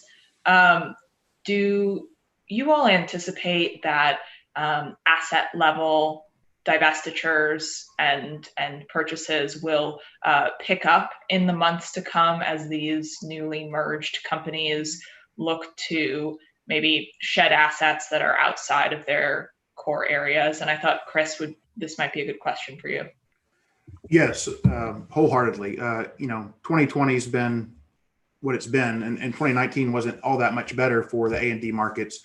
But typically what we see is when there are large mergers and consolidations, the outcome of that, maybe 6 months later, maybe 18 months later, is that they do a full portfolio rationalization, and there are lots of assets that are divested to high grade the new company. We fully expect to see that with the lower prices. We fully expect to see it from even standalone companies that didn't merge, that have a large inventory of assets. If you'll as Jim mentioned, kind of the run up in A&D from the 2000 level till now. I mean, a lot of companies that were really high flying in the first decade of the century, Chesapeake or XTO or even Hillcorp, bought tons and tons and tons of assets from the likes of ExxonMobil and Chevron and Shell and others as they disposed of divested assets that were deemed non-core, and that really turned them into the giants that they became and are. So it's interesting. We do definitely expect to see 2021 and 2022 more asset level divestitures by the larger companies. We think that there will be a market for a buyer market for those types of assets, even though if they may not fit the investor mold right now. We think that their buyers will line up to acquire those assets. And along with that, as I mentioned before, as these companies go through restructuring and are now able to be more nimble in their activities, we expect some of those companies to divest assets as well, to create a more robust and active A&D market. And Chris, you mentioned that you do think that there will be buyers for these assets that larger companies are seeking to divest. Can you give us a sense of who you think those buyers might be, what profile those companies would fit?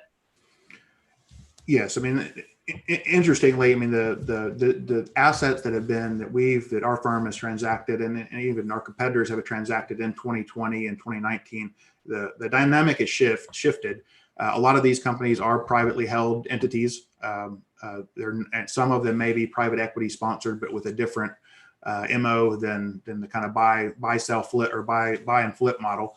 And then there have been kind of strategic buyers that are buying bolt-on assets that are nearby their current operations that they want to consolidate a particular area. But thus far, it's been a lot of kind of direct institutional type investors, privately held buyers that are buying these assets. And I think as the capital markets and the capital to buy assets kind of shifts over the next, let's say, 12 to 36 months, that there will be capital to buy these assets that are being discarded. It will make financial sense to lend money to these entities, maybe not to drill, $10 million shale wells, but to buy, big swaths of heavy PDP assets with some upside.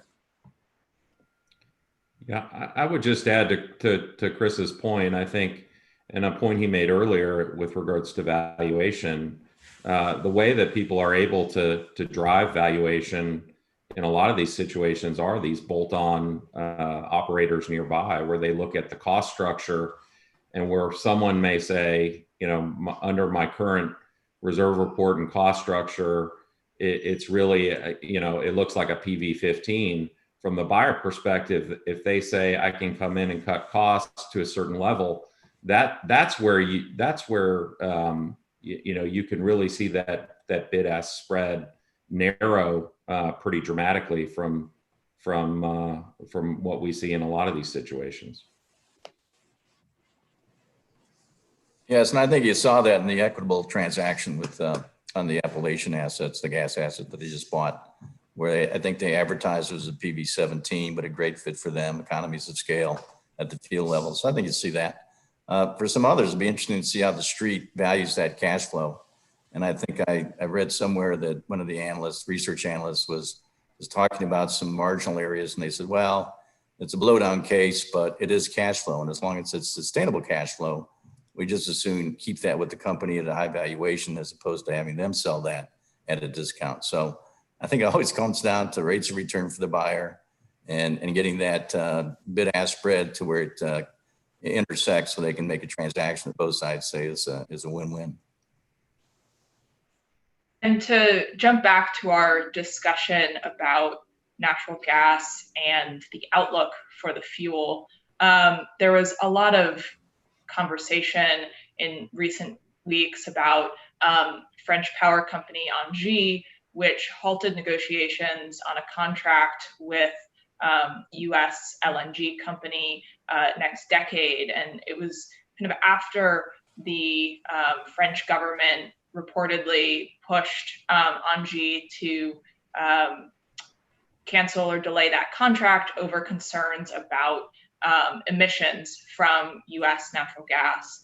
And so, I'm curious, how much do you think, I guess, to what extent do you think that,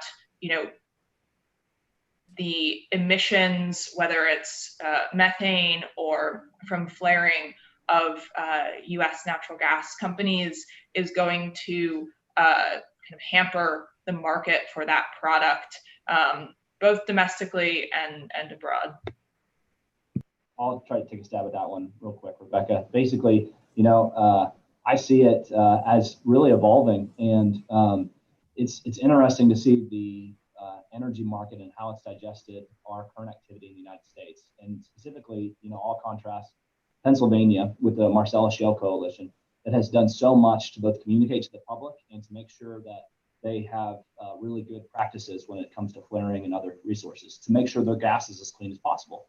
And then you caveat that with Texas, and it's so crazy to see just what happened this year with the Railroad Commission publishing that report on the flaring activity, and obviously it wasn't well received in many circles. And then now to see, I think it was just last week, them calling to talk about limiting flaring in a real way that you just never even heard before in the last kind of 15 years.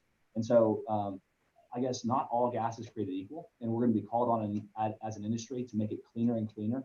And then the last point that I'll just make, especially with the French government, is, you saw what happened with the Yellow Vest protest when they tried to hike the prices of diesel. And so there's going to be a government and public tug of war on what the price of energy is on a go-forward basis. And so a long way to say, I still believe that, yes, we're going to have to produce gas as cleanly as we can, but it is a great alternative to get us to what people are talking about in this kind of energy transition.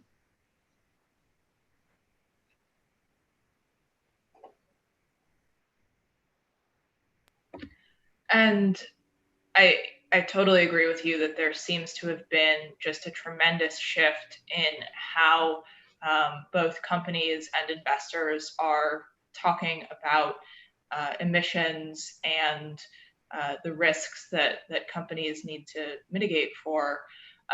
One of the things that I think about a lot is whether we're going to start seeing a market evolve in a bigger way for natural gas that is, maybe certified as being more sustainably produced. Do you all think that we're going to see, companies really starting to try to differentiate their product and perhaps charge more for it just based on how it was produced?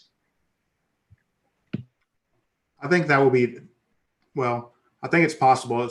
There was some company in coal bed methane in Wyoming or Colorado that was, they were producing gas from the coal bed methane, but they were marketing it to Colorado municipalities as frack-free gas because it just seeped from the ground naturally. You didn't have to fracture it, which I thought was pretty genius. I don't know if it actually worked, but I think there will be some marketing issues that will be around how the companies deliver this transition fuel, which what it is, but just to make it sit well within other governments, our citizenry's mind, that it is being done in good stewardship.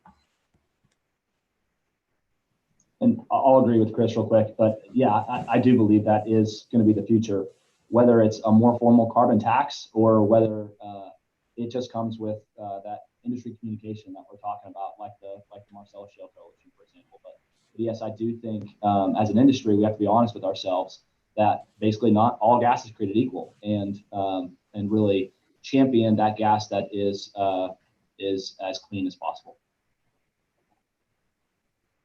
And if we want to look beyond the producers for a second, how do you all anticipate that the consolidation of producers and purchasing of those assets will impact both oil field service providers and companies that gather gas, for example, or the larger pipeline firms?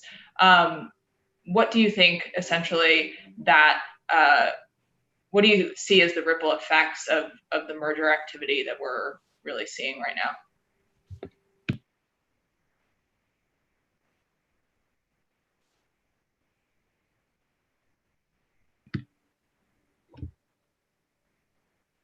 I guess I'll jump in here. Look, unfortunately, what we've seen in a lot of these larger combinations is CapEx budget A plus CapEx budget B is not what the pro forma company CapEx budget is, because the focus on free cash flow. So what does that mean? It means less drilling. It means larger companies trying to leverage their position as drillers to reduce costs as much as possible. So unfortunately, I think that's going to have a continued effect on service companies until we see higher commodity prices. So consolidation on that side.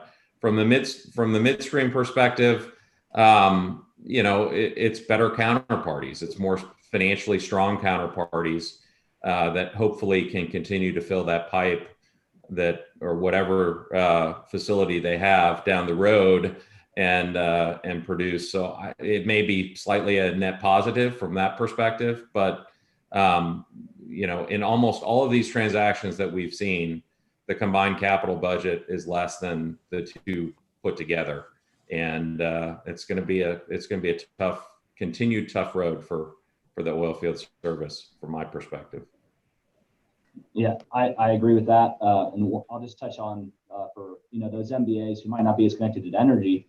I think the oil field service is just a tougher business in general than most of what we've been talking about in the upstream sense. And because of that, there's already been a tremendous amount of consolidation that hasn't been forced upon a lot of the upstream producers that we're seeing now forced to consolidate and be cash flow positive.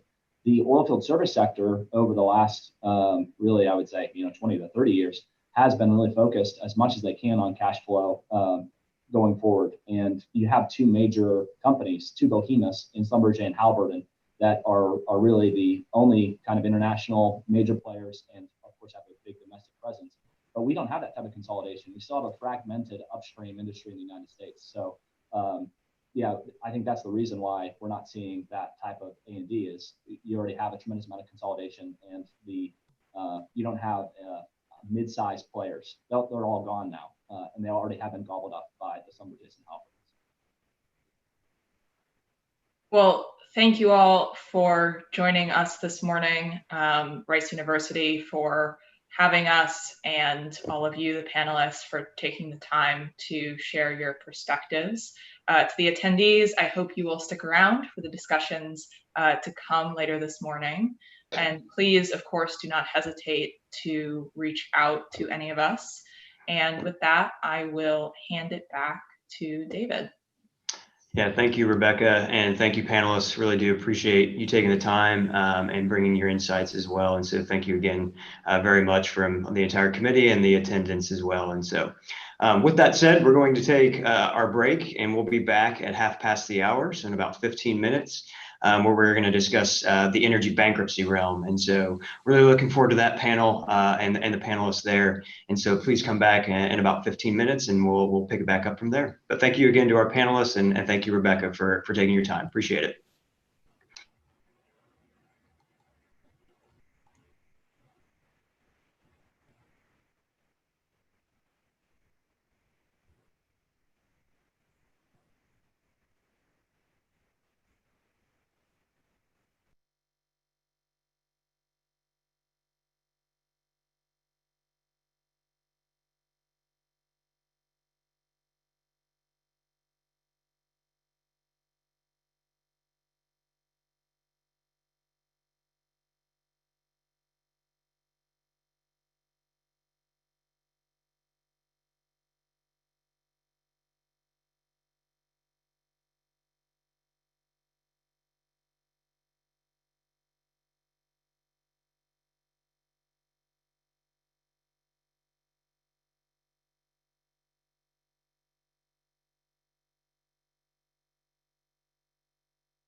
Ted? Yes, Judge.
Okay, well, welcome back, everyone. I know we're a couple minutes ahead of schedule, but would like to say a few quick words before we actually launch this next panel. And so first, I'd like to thank our sponsors again. Like I mentioned before, especially in this environment, it's great to have support from different organizations. And so really just thankful for all their support. Some of them are new, some of them are repeating sponsors. So we do thank them as well. And so that's Phillips 66, Houlihan Lokey, Gibson Dunn, King and Spalding, Granite, NOV, and I'm forgetting the last one as it pulls up. Plains All American, yes, thank you. So really thankful for them, especially in this environment, and for that. So like I said, let's give a kudos to them for helping us with this event. And so with that said, our next panel is our energy bankruptcies one, which I'll be honest and biased that I'm really looking forward to this one for the obvious reasons. But I would like to personally thank Jeff Anapolowski. He helped quite a lot, not with just this panel, but also with refs and being an advisor and helping us walk through what content would be relevant and practical. So I'd like to personally thank him for his help. But now I'd like to hand it over to you, Jeff, for you to introduce the panel and take it from there. Well, thank you, David. Welcome to the first ever bankruptcy panel at the Rice Energy Finance Summit. My name is Jeff Anapolsky, and in addition to teaching corporate financial restructuring here at Rice, I am managing director at ConResnick in the transactions and turnarounds practice. I'm very excited to introduce our panel today. We have Chief Bankruptcy Judge David Jones of the Southern District of Texas. We have Tad Davidson, partner and co-lead of the bankruptcy and restructuring practice at the law firm Hunton, Andrews & Kurth here in Houston. And we have Bassam Latif, managing director in the restructuring practice at investment bank Moelis & Company, also here in Houston. And Bassam is also a graduate of Rice University. So as mentioned during the first two panels today, 2020 has been an extremely busy year for out-of-court workouts and bankruptcy reorganizations. So we very much appreciate our panelists taking time to be with us today.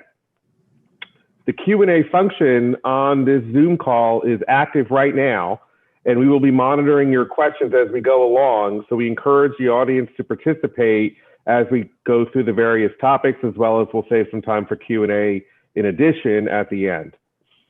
So far, 2020 has seen bankruptcies of over 75 upstream E&P companies, over 35 oil field services companies, and over 10 midstream downstream companies, collectively involving over $67 billion in debt, which already exceeds the records set in 2016 for energy bankruptcies.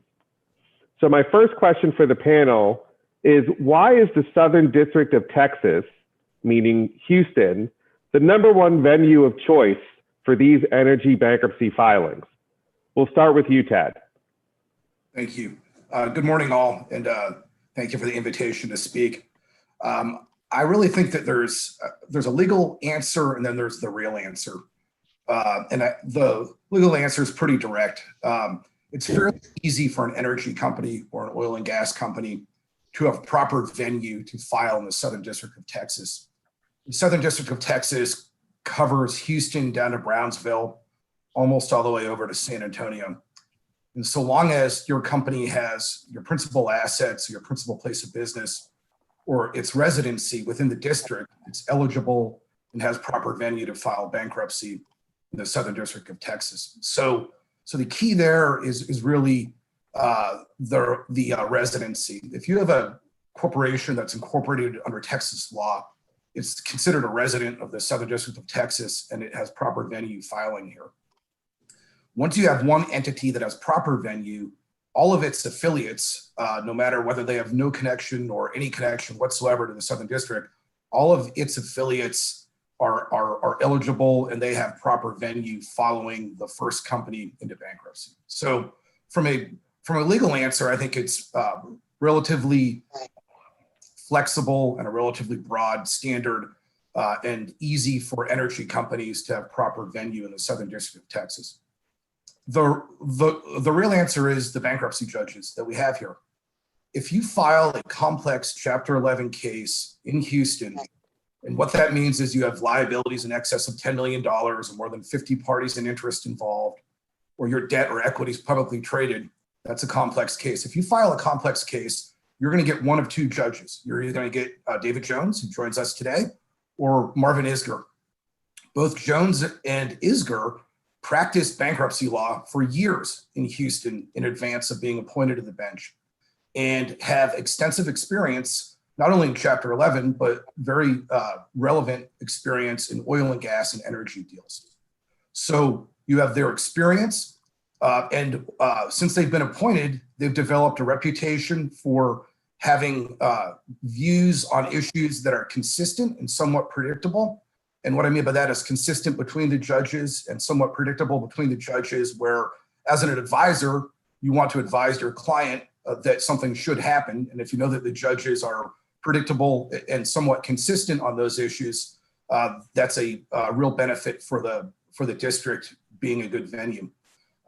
They've also shown that they've been very user-friendly. They work with the lawyers, not only in Houston, but the lawyers all over the country in developing complex bankruptcy rules and regulations that govern complex cases here in the Southern District of Texas. And that helps provide some guidance and some consistency as well. And they're also very efficient. And what I mean by that is they don't stand in the way of the process. They actually facilitate the process.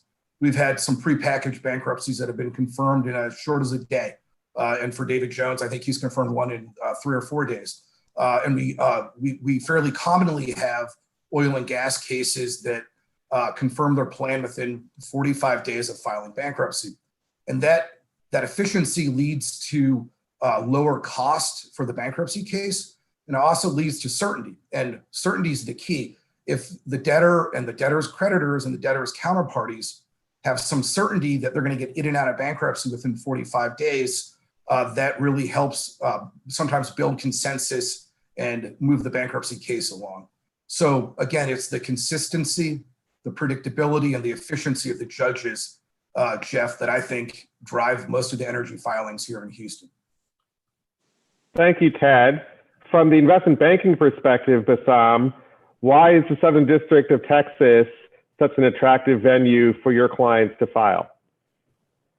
Yeah, so thanks, Jeff. Ted mentioned the efficiency aspect of things. And as I kind of think about the cases that I've worked on that filed in Texas, I think we're averaging about 2.5 months in bankruptcy through all of those cases. So, can certainly attest to the efficiency of the process in the Texas courts. Kind of backing up a little bit, if you sort of look at it, you mentioned the number of cases that have filed, over the last 5 years and this year alone. The Texas courts have seen over 50% of them. So when you think about the variety of issues that come up, these judges have seen everything. And from an advisor's standpoint, we've essentially seen them, rule on a whole host of issues. So from that perspective, it actually adds a pretty interesting efficiency factor to how we negotiate these deals, right? Because we have seen so much come up, to the extent that a lender wants something that's completely off the wall, we can actually point to about 5 to 15 cases and say, that's not going to happen, right? So let's start thinking about something that probably makes more sense. And that, that efficiency in the negotiation of the deal then also plays a part in the efficiency of how quickly a case potentially goes through the bankruptcy process as well. So I think from an advisor's perspective, we really like that. We like the precedent. We like the volume of it. Tad mentioned predictability. Don't want to use that as a bad word, but over here, the predictability of the rulings has also helped us in negotiating the outcomes. One other thing I kind of want to add to this as well is that, the oil and gas issue that we have, the restructuring, sort of the downturn, the distress in the industry, it is very fundamentally a global issue. But, when you think about it more locally, it is also very fundamentally a Houston issue. It is a Houston employment issue. It is a Houston economy issue. And I think the judges here are very keyed into that as well, which plays into the efficiency aspect of things and helps move things along quickly to the benefit of the employees, for instance. Thank you, Bassam. So Judge Jones, it's all because they want to be in front of you and Judge Isger. So do you have anything to add about what's making our venue attractive? Sure. I'd like to introduce to you my PR team, Mr. Lateef and Mr. Davidson. They've been on retainer for quite a while. Jeff, in all seriousness, this is something that Judge Isger and I have worked on. And for those of you who don't know, I practiced with Judge Isger. I was his boy for a lot of years. I carried his briefcase, shined his shoes, took his car to the car wash, all sorts of things. And while we are very different people, he probably leans to the right. I definitely lean to the left. Ideologically, with respect to the bankruptcy code, while we come at it from different directions, I don't think you can point to 3 issues that we don't end up in exactly the same place. And so that issue of predictability is just it's a unique issue in the Southern District of Texas, because you have 2 judges, number one, who, I mean, we've been friends for 30 years. We've been around each other for 30 years. We talk to one another. There's no jealousy between us.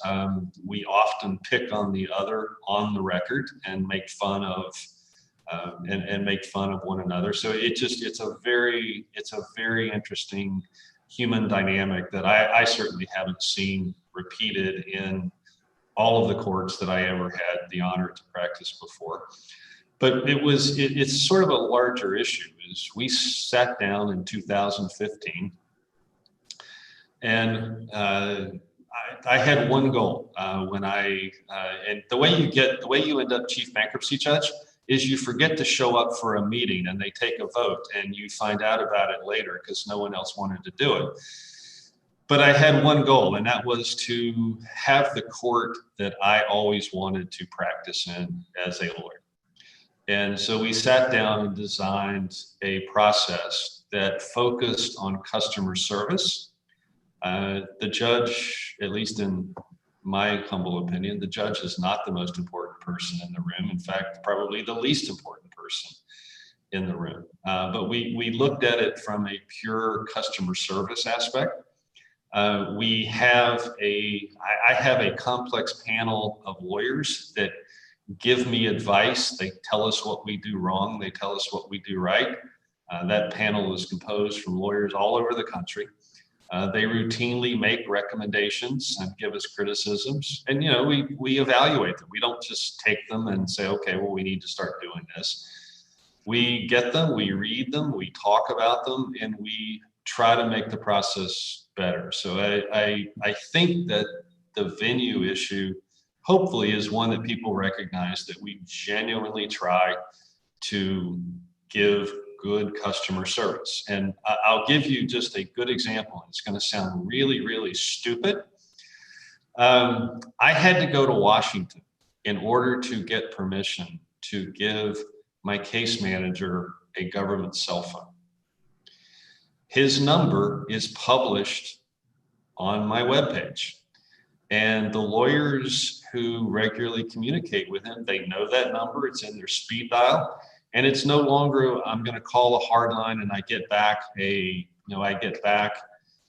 return message 2 days from now, which is the environment that I grew up in. You call Albert and he takes the call. You send him a text, he responds. I have every belief that he has a Twitter handle. I just don't know what it is. He hadn't shared that with me. But it really is focused on the court not being an obstacle. The court should be an enabler, and that's been the focus. Well, thank you. So moving on to our next topic, the courts are so user-friendly that we see something called Chapter 22s. And restructuring professionals affectionately refer to companies that file for bankruptcy a second time as Chapter 22s. For example, this year we've seen Chaparral Energy, Pacific Drilling, Fieldworld Energy, and Ultra Petroleum as examples of Chapter 22 so far. And I'm reading that Peabody Energy may be next. So the question for the panel, and Bassam, we'll start with you. why aren't distressed exchanges and other out-of-court maneuvers allowing such troubled energy companies to stay out of bankruptcy, especially for a second time? And then how common do you expect these Chapter 22s to be over the next year? So, look, I think to answer that question, you've got to sort of think about who owns the debt now and what they want. If you go back in history a little bit and you look at 2016, 2017, a lot of the debt, once it became distressed, was essentially owned by hedge funds. Hedge funds were buying in great volumes. And to a degree, we're sort of rescuing out the par holders, right? Par holders were able to sell at a certain price that they were comfortable with. They were creating liquidity for themselves. Hedge funds were buying in, and they had a certain sort of investment profile that they wanted to follow from that point on. What started happening in 2019 and 20, and what we're seeing now, is that hedge funds aren't buying in. And as a result, a lot of these par holders are essentially stranded in these capital structures. So you've got these same large, money center funds that essentially own a piece of almost every bond across the capital structure in a lot of these situations. And to the extent that these restructurings go on, they may just end up becoming some of the largest holders of oil and gas assets in America. Now, what that essentially, so that raises the question of what they want. To the extent that they are going to become big owners of assets, they want consolidation. They want mergers and acquisitions. They want these assets to come together. They want to create efficiency in G&A. They want to create efficiency in the operations of the assets. And as a result, an over-levered capital structure pretty much is not going to allow that, right? So to the extent that they are pushing towards consolidation, a restructuring is typically the way to go. Getting rid of a lot of this debt, redoing the capital structure, fixing the capital structure is essentially the way to go. The other thing that these funds don't want to do right now is to write more capital into these situations. Again, if you look back at 2016 and 17, what you would have seen was that roughly 1 out of 3 of all of those cases that filed had a new money solution attached to their restructurings. In 2020, that has become 1 out of 10. So 1 out of 10 cases that have filed have a new money solution attached to them. So that number is down significantly, which essentially means that these funds don't want to put money into these situations right now. The best way to do that is not to kick the can down the road, right? So to the extent that they participate in an out-of-court exchange and they basically take a 2021 bond and turn it into a 2025 bond, they haven't fixed the capital structure. They haven't fixed the operations of the company. The industry isn't fixed. The cash burn and the liquidity burn will continue. And to the extent that then that same company files for bankruptcy 2 years from now, what that essentially means is that those large holders will be left holding the bag and would probably have to write a new money check. So the thought process essentially is, if we want to do consolidation and we don't want to write in a new money check, might as well restructure and fix the capital structure now while the company has liquidity, than wait for 2 years down the road when they're going to have to put in money, right? So from that perspective, what's happening is we're actually having bondholders come to us and essentially saying, forget the exchange. We don't want to do an exchange. Let's talk about a full-on restructuring, and we actually think we should bring this company down to 1x leverage instead of where it is today, right? That's a very interesting shift in the dialogue that has started to occur, which basically means that out-of-court exchanges aren't getting done. Long story short, there's going to be more 22s and more restructurings versus out-of-court exchanges. Yeah, and that seems to track exactly with what we heard in the last panel about the 1-to-1 debt to equity ratio and other considerations about valuation and consolidation in the A&D market. So Judge Jones, from your perspective, when they come into court a second time, maybe they were before you before, or maybe not, how are you seeing those Chapter 22 cases proceed versus a regular first-time Chapter 11? So first of all, they've never been before me. So often they have been before Judge Isger, and I tell them all, I said, all right, we're going to fix it right this time. So right this time. Exactly. I don't see the real difference. I think that when they come back, it is typically because there was, reality turned out to be different than the projections. I will be very candid and acknowledge that I have approved plans that everyone said, this is going to fix the problem. This is the right way out. And I looked at it and go, there's no way. It's just coming back. And obviously, in the process of making a deal, there's always a cost in making a deal. And sometimes, in my view, the costs make the company less feasible. But obviously, if they satisfy the requirements of 1129 and all the creditors are, and that's the provision of the code for confirmation of a plan, if creditors on board and you got the vote, and Bassam is a lot smarter than I ever hoped to be. After all, he went to Rice. If he gets up and says this is going to work, and the creditors agree with him, I'm not going to substitute my own judgment, but I think a lot of what you see is the capital structure wasn't right when it came out the first time, and when they come back, you're just coming back to try and get it right the second time. I will say this: I do think that realism plays a greater role the second time through than it does the first time. I see people being more realistic about what the capital structure ought to look like, what, in energy, what yield curves really mean. And I'll give you a great example. I'll probably prompt 89 questions on this. I have never been a big believer that PV10 did much of anything. I think it's a measure. I think we have to have data points. We have to have things on which to have discussions. But I am hearing a lot more where I heard first time, well, PV10 says this, and no one challenges the answer. Second time around, I get, well, PV10 says this, but we've got all of these other factors that we ought to be thinking about in terms of what the true valuation of this energy debtor is. So we all learn a lot, and obviously hindsight's wonderful. I've never been wrong with hindsight, but I think that what you really get the second time around is you get folks who are more willing to be flexible in terms of what it looks like coming out. But Tad's the guy who's negotiated it. I just sit there and watch. So Tad, what do you have to add? Chapter 22s, are we going to see more of them? And what's driving all this? I think we will see more of them. What's driving it is what Judge Jones said. The projections were wrong. In the first restructuring, either out of court or in court, they put together a capital structure that wasn't sustainable and that the company couldn't generate sufficient revenue to pay that debt. So, that's just the nature of financial projections.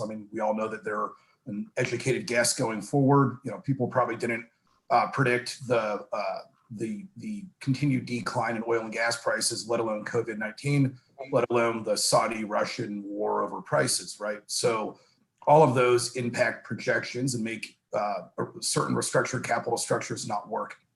So I do think we're going to see more Chapter 22s. I also think we're going to see more Chapter 22s when it turns out to be a liquidating 11 and they end up selling the assets pursuant to Section 363 of the Bankruptcy Code because they don't really have anything to restructure around.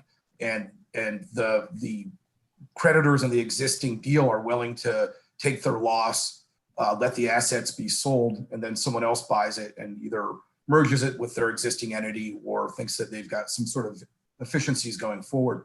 So I think we will see more 22s. I think we'll see more liquidating 22s as well. So Jeff, could I add just one? I'm sorry for interrupting. Can I add just one thing to this discussion?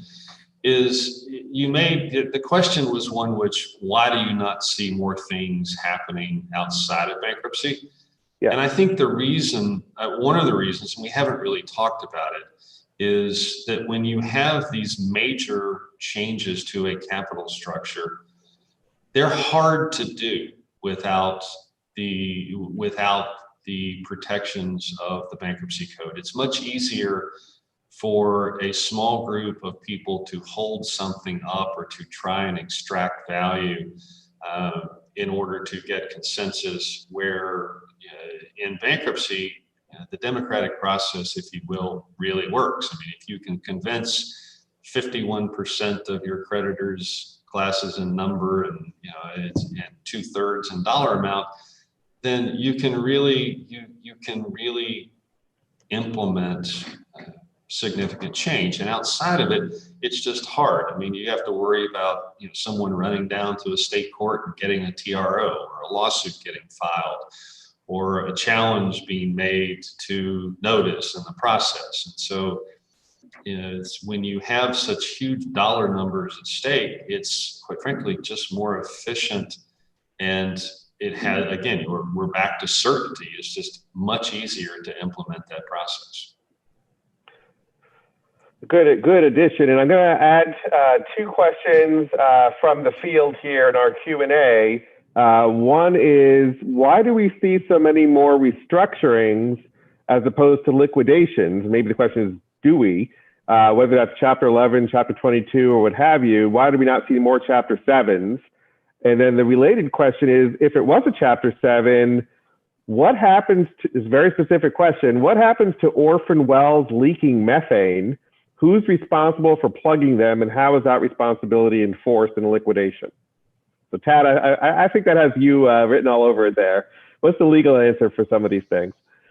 Well, obviously I'm not going to give any legal advice in a seminar. Yes. But I think you see a lot of liquidating 11s as opposed to Chapter 7s because the company, even though it's going to sell its assets, it wants to control its own destiny. And the company and its board and its advisors, depending on the size of the company and the nature of the assets, but the deals that we work on can probably do a better job marketing and selling their assets in a controlled Chapter 11 process than filing a Chapter 7 where a trustee gets appointed and there might not be the ability to continue to operate the company in the same manner to maximize value for the creditor. So that's why I think we see liquidating 11s as opposed to a number of these large companies filing Chapter 7. So the question about leaking wells, I'm not so sure I know the answer to that. I think the state gets hit with the liability in Texas and they may pay it from the rainy day fund or something along those lines. But it's a problem we deal with every day in bankruptcy, which is if you have wells that aren't economic or have negative value, what do you do with them? And a lot of these larger restructurings, they don't really address that issue because they do a debt to equity swap or something like that, where all of the assets, even the ones that are not economical, move to the reorganized entity.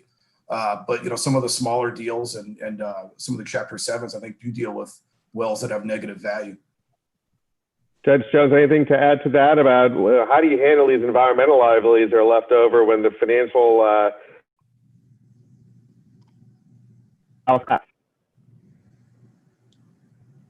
we can hear you. Oh, Jeff, I'm sorry. I didn't hear the end of your question, but I know where it's going. Go right ahead. Right. So let me say this is, first of all, environmental liabilities are a big deal. And the answer that, hey, we're just going to abandon this stuff and walk away from it, never works, at least with me. I can only speak with me. I can think of one case in particular where there were a number of wells out in shallow Galveston Bay, and everyone said, well, we're going to take all the good stuff and we're just going to abandon the bad stuff. And that was a difficult day for some folks. And, I just said, we're just not going to do that. Everybody go back and rethink and realize what, I've been quiet in the case. We've all focused on your priorities. Now we're going to focus on Jones's priorities. And, not on my watch, not going to flow hydrocarbons out into Galveston Bay on something that I'm responsible for. So I do think when you have those situations, everybody is a topic of conversation. I think that, anywhere there's value, I do think that Ted's right. I mean, the state certainly plays a major role, but I think that the entity and everyone associated with the entity and anyone that has value involved is a topic of conversation. So I want to go back to when you asked the question, there was so much there to unpack. We could talk for the next 2 hours about that. Let me go down a quick list. A liquidating 11 versus a 7. Why would you prefer one? The answer is very simple: control. Chapter 7, you got a third-party trustee who's looking for money. That will often include looking back at management and any assets that are associated with management, such as D&O policies. It's controlling a sale process. So liquidating 11 versus 7, the issue, or the primary issue, it's not the only one, primary issue is always control. Reorganization versus liquidation. What we saw, at least I think we'd all agree on this, what we saw with this first round was you had a pie, and the pie had to be redistributed. And you had to factor in the concept of time as well as where people stood in the capital structure. And so that's the definition of a restructuring. I think Tad hit on it, and what he's expecting to see is there's no longer a pie to be reorganized. There's a cupcake or half a cupcake that's sitting on the table. And at that point, I think the focus becomes very different. I hope I got at least part of the question that folks were asking. Well, I welcome other people to ask questions as well, if they have further questions on that or other topics. And there's another question here. Let's just hit real quickly, Bassam. You and I were just talking about one-to-one target leverage, and the question is to clarify exactly what we mean. So basically 1 times EBITDA.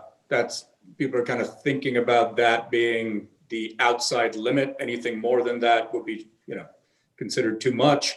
If you've got bank debt and bond debt, that essentially really means that all the bonds are gone, right? So you're kind of left with the RBL in place. And I have a question on that. Which EBITDA? Forward, backwards, adjusted? I think you would look at it on the forward basis, your next upcoming year. Very good. So moving on to our next question. Thanks for that clarification. So nearly a third of more than 40 large companies, energy and non-energy, seeking bankruptcy protection during the coronavirus pandemic awarded bonuses to executives within a month of filing their cases, according to Reuters. Reuters did a study in July that concluded this. For example, in the energy sector, we've seen Whiting Petroleum paid $14.6 million, Chesapeake Energy paid $25 million, and Extraction Oil and Gas paid $6.7 million in bonuses to executives on the eve of bankruptcy. It sort of seems like energy executives get paid when the stock goes up, when the stock goes down, and even when the company goes bankrupt. So in response, congressional Democrats earlier this year introduced legislation that would strengthen, it wouldn't prohibit this, it would just strengthen creditors' rights to claw back such bonuses in bankruptcy. So the question to the panel, and Judge Jones, we'd love to start with you, what advice do you have for President-elect Biden on approving such legislation if it reaches his desk? So one, I haven't seen any language, but let me, your question assumed that it's not easy to get it back currently. So, and I think that's the wrong focus, because it is easy to get back. It's almost indefensible. To give you, maybe this explains why I'm a judge. I represented a lot of folks in Enron on these issues, and I was going to try them all. I went 0 and 165. I didn't win a 1. So they're not defensible, but that's not the right focus. Is what you have to look at. What actually happens is it is very difficult to keep talent going through a difficult situation. And so the decision gets made, and I always assume that it's made for the right reason until somebody proves otherwise, is that effectively what you're doing is that you are giving the enterprise the best possible chance of succeeding. And how do you do that? Is you keep your management team together, you keep it focused on the right issues. You don't have them worried about, where am I going to go? Where's my next job? Those don't enter into the decision-making process. So you spend $20 million and the committee finds out about it and they're angry, and creditors are angry, and shareholders are angry. And then the discussion starts about restructuring a $12 billion capital structure. All of a sudden now $14 million in the grand scheme of things, and I don't mean to make light of it, but when you think about what's at issue and what can either succeed or fail, that simply becomes one very small deal point. And it's not that people don't take notice. I mean, the debtors are obviously disclosing it. The committee finds out about it. And a lot of times you'll see, we want authority to go and sue, to sue these folks to get the money back. It all tends to be just a leverage point, and not a particularly big leverage point in these cases that involve a huge capital structure. But I also want to say is that I see those articles, and everyone reads them and go, oh my God, management is they're just, they're only out for themselves. They're not taking into account, all of the other constituents in a case. They're greedy, blah, blah, blah, blah, blah. First of all, I don't think there's anything wrong with greed. Greed is something you can understand, you can manipulate, you can make it work, and it's what makes our country work a lot of the times. But I also think management has a genuine concern, and I'll give you just a good example in a case that I'm mediating right now for Judge Isger. In the negotiations, there was a shortfall. I needed something to bridge the gap. And management filled the gap because they were committed to the company. And did they give everything back? No, I mean, they didn't, but they were concerned about having something that worked, and they filled the gap. And so I obviously every situation is different. Every individual is a different person and operates on a different set of criteria. But I don't think it's just a simple, they got $15 million in bonuses. Oh, they're greedy, they should be sued. We need to strengthen the law. The law's already there. It's just the parties don't use it because there's a much bigger picture in play most of the time. If the case got converted to a Chapter 7 because it failed, I promise you the trustee brings that lawsuit and the trustee will win 99 times out of 100. I don't know of a valid defense. So, I mean, I rambled on way too long. Tad's going to tell me why I'm wrong. Actually, the first thing that came to mind is optics versus substance, right? Where, you get these kind of headline grabbing pieces of news that come out of some of these restructurings, and right, its management got paid $20 million on the eve of bankruptcy, when the focus should be on the substance, which is what are they really doing? So, the advice to the president-elect, which was a really great question, I guess, is, focus on the substance, not the optics. It's like saying I want to be soft on crime and I like high taxes, right? It's a hard thing for a politician to say, we don't want to, protect their creditors and the equity holders from management getting paid, but they need to focus on the substance, not just the optics. Good points. So, Bassam, how are the capital markets reacting to this? Is it making waves where investors are getting upset about these bonuses? Yeah, look, I mean, I think investors have certainly been getting upset about it. Judge Jones mentioned that the UCC, for instance, hears about it and they go, nuts over it. And a lot of times we've also seen, for instance, that on the way out of bankruptcy, if there is an incentive program that is then negotiated on behalf of that management team, that gets curtailed because of the payments that were made pre-bankruptcy. So there is a check and balance in there. But look, again, kind of going back to the big picture issue, I think what we're basically saying is look at the big picture, right? I think about this issue of management comp and also a number of other issues that happen in bankruptcy, like fees for rights offerings or fees for debt, for instance, in the context of how much fee are you paying to protect how big a pie, right? How much value are you trying to protect by having made that payment?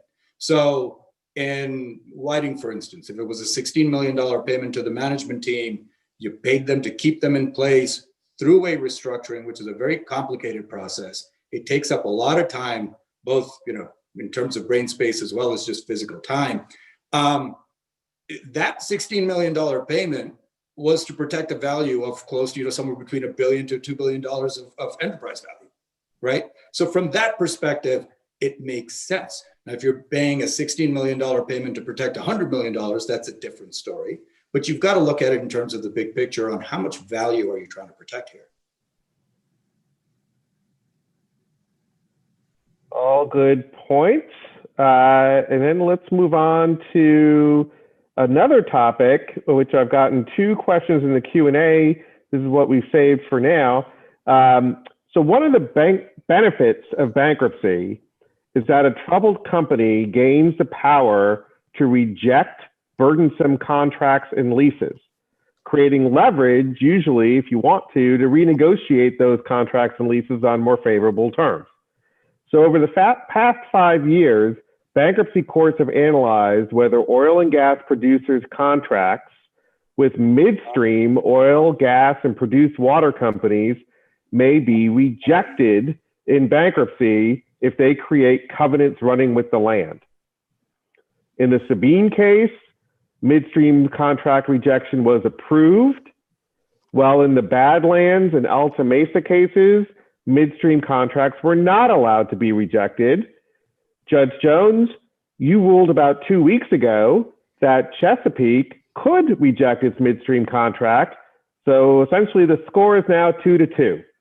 Can you help us distinguish when midstream contracts can and cannot be rejected in bankruptcy, please? Sure. And so the score is not 2-2.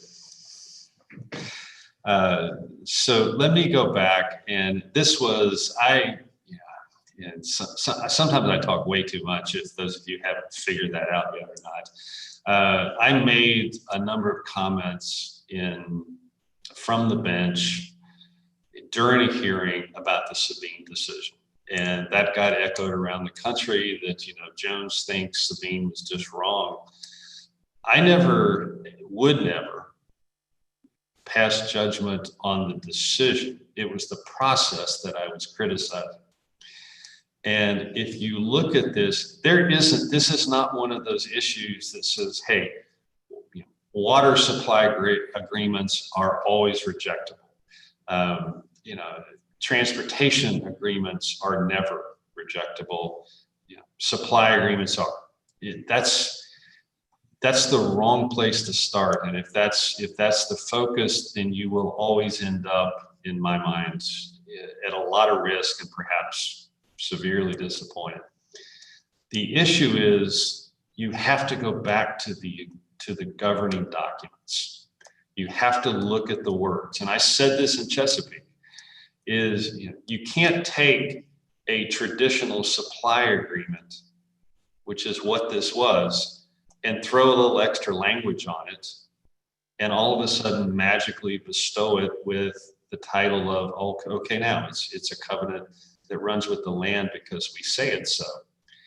Texas law says that's not the analysis. And as I pointed out, if there had been just one additional sentence, 2 additional sentences in the governing documents, that my analysis might have been very different. So the issue, if you're trying to figure this out, is you go and get your professionals to look at your contracts and spend the time, the talent, and the resources necessary to actually make it if your intent is to have a covenant that runs with the land, then do the conveyance and make it work. Don't simply agree that it's a covenant that runs with the land and you convey whatever is necessary to make it a covenant that runs with the land, and you have a liquidated damages monetary provision that governs all. I mean, that's, my view is that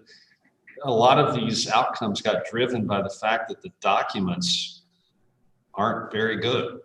And if you have good documents, then I think what you intend to occur will happen. If you've got poor documents, then you've put everything in play. And if the Texas law says you don't look at the economic impact of what you're doing. You follow the criteria of the statute, you make the call. And that's what I did in Chesapeake. And I also think that if you look at it, although Judge Isker and I reached different decisions in Alta Mesa and Chesapeake, the analysis is exactly the same. You're just looking at words. My reaction to it, you need to get qualified lawyers and other professionals that really know both the bankruptcy law and the real property law in order to snake through this path. Let's ask him the hard question. Did I get it right? Oh, Tad, did you get it right? That's an easy question. Of course he got it right. Right. simple answer. So there's one more question that I've gotten here in the Q&A. It's very specific. So I'm going to try to paraphrase it and maybe open it up. So it relates to how to prevent or limit lien subordination. And the guest quotes or cites Serta Simmons, Board Riders, and Trimark cases that I guess they focus on the credit agreement and something about lien stripping. So I'm not familiar with those cases. I don't know if you guys are, but I guess the general question is, I'll just read it. In the absence of specific language and as a way of preventing or limiting lien subordination, do you foresee this becoming something sponsors or lenders negotiate in the documents moving forward, or something that borrowers would resist? So maybe Bassam, let you start, and then Tad maybe follow up on are you seeing this issue in negotiations over documents? I was actually going to say Tad should start. I'll maybe go. Okay, we'll have Tad start. Let's flip that one over.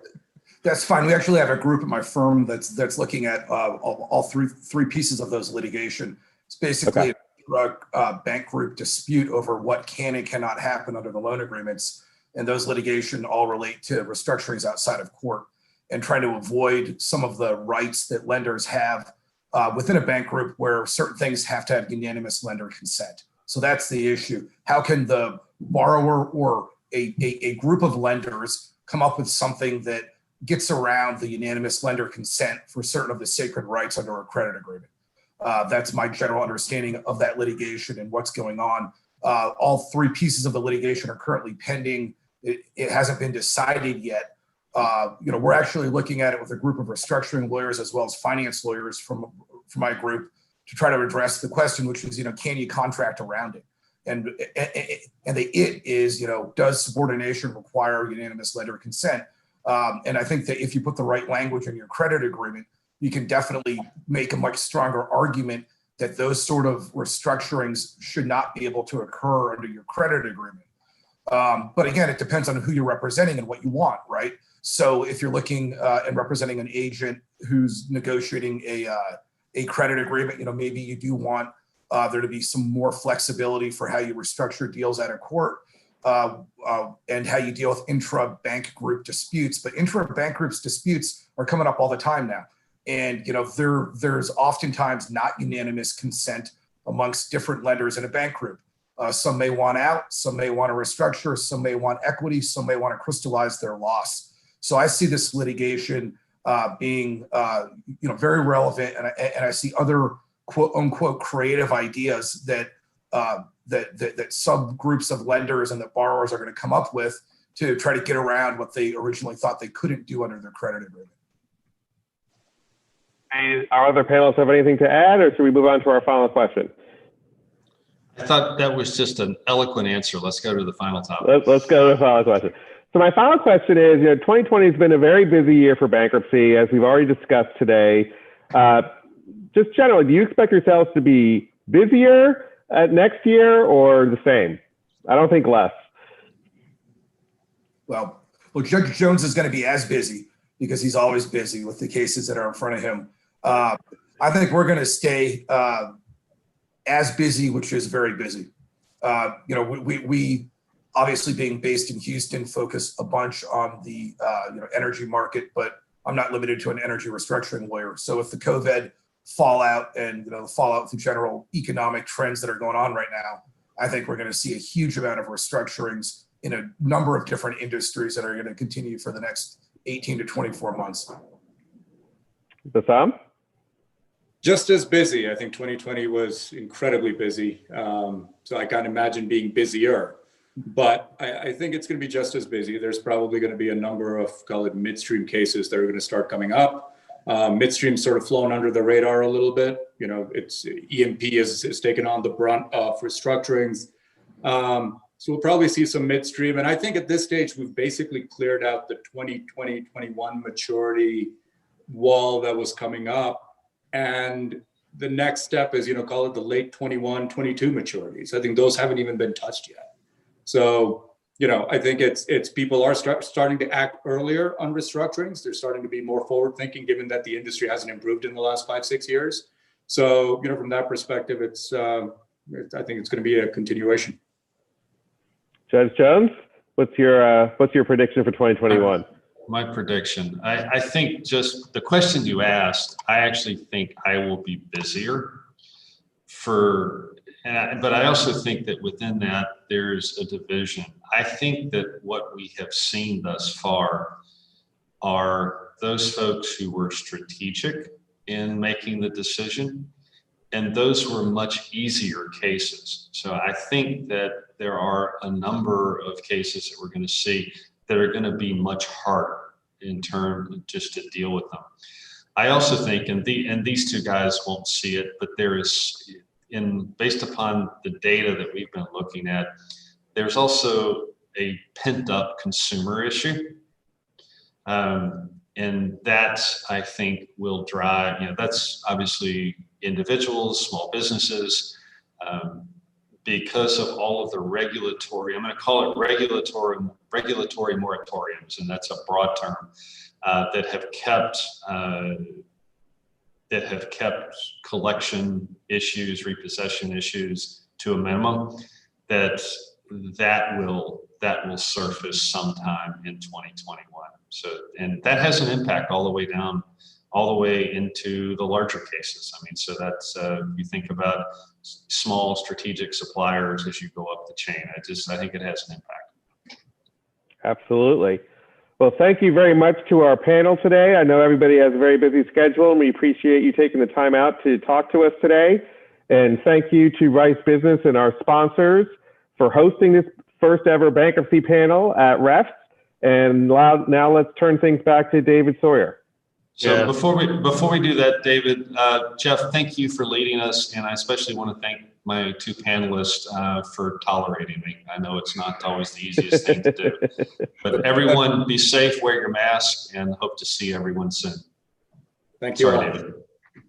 Yeah, no worries. Yeah, thank you, Jeff, and thank you, Judge Jones and Bassam and Tad as well. So really do appreciate you all taking the time. And like Jeff said, the first ever bankruptcy panel was quite enjoyable, at least for me personally, and I hope the audience felt the same way. And so thank you again for your time, especially on a Friday morning. So with that said, we're going to take another short break, and we'll be back in a little under 10 minutes at 11:30 to close things out with our energy outlook and venture capital panel. And so as you can tell, that'll probably be very interesting considering all the different elements that they'll discuss that we've already heard a little bit about. So really looking forward to that, and hope you can come back in just a few minutes.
Hey, David.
Okay, thank you everyone for coming back real quick, but we're still working on some technical difficulty issues real quick. So just let me give me 1 minute to make sure we're all set for the final panel.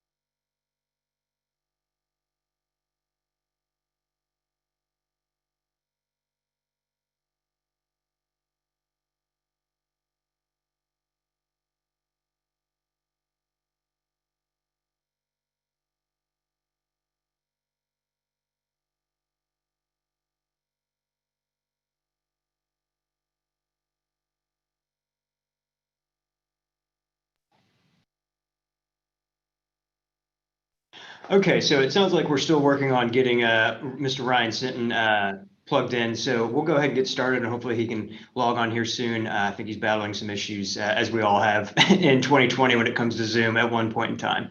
And so, like I said, this is the last panel, our Energy Outlook panel. And so we'd really just like to thank Rachel and the speakers for taking the time this morning to discuss these elements. Really enjoyed the first few panels, but I think we've heard nuggets of both the energy outlook and the future of energy in all of those panels. So then it'll be great to kind of dive a little bit deeper with this. And so with that said, Rachel, happy to hand it over to you. And thank you again for taking your time and leading us through this discussion. Great, thank you. So I'm Rachel Adams-Hurd. I'm a reporter here in Houston for Bloomberg News, mostly covering energy. I'm joined here by Anton Cohen, who is a partner with Code Resnick and serves as the national director of the firm's renewable energy industry practice. He serves clients from startup entrepreneurs to multinational corporations.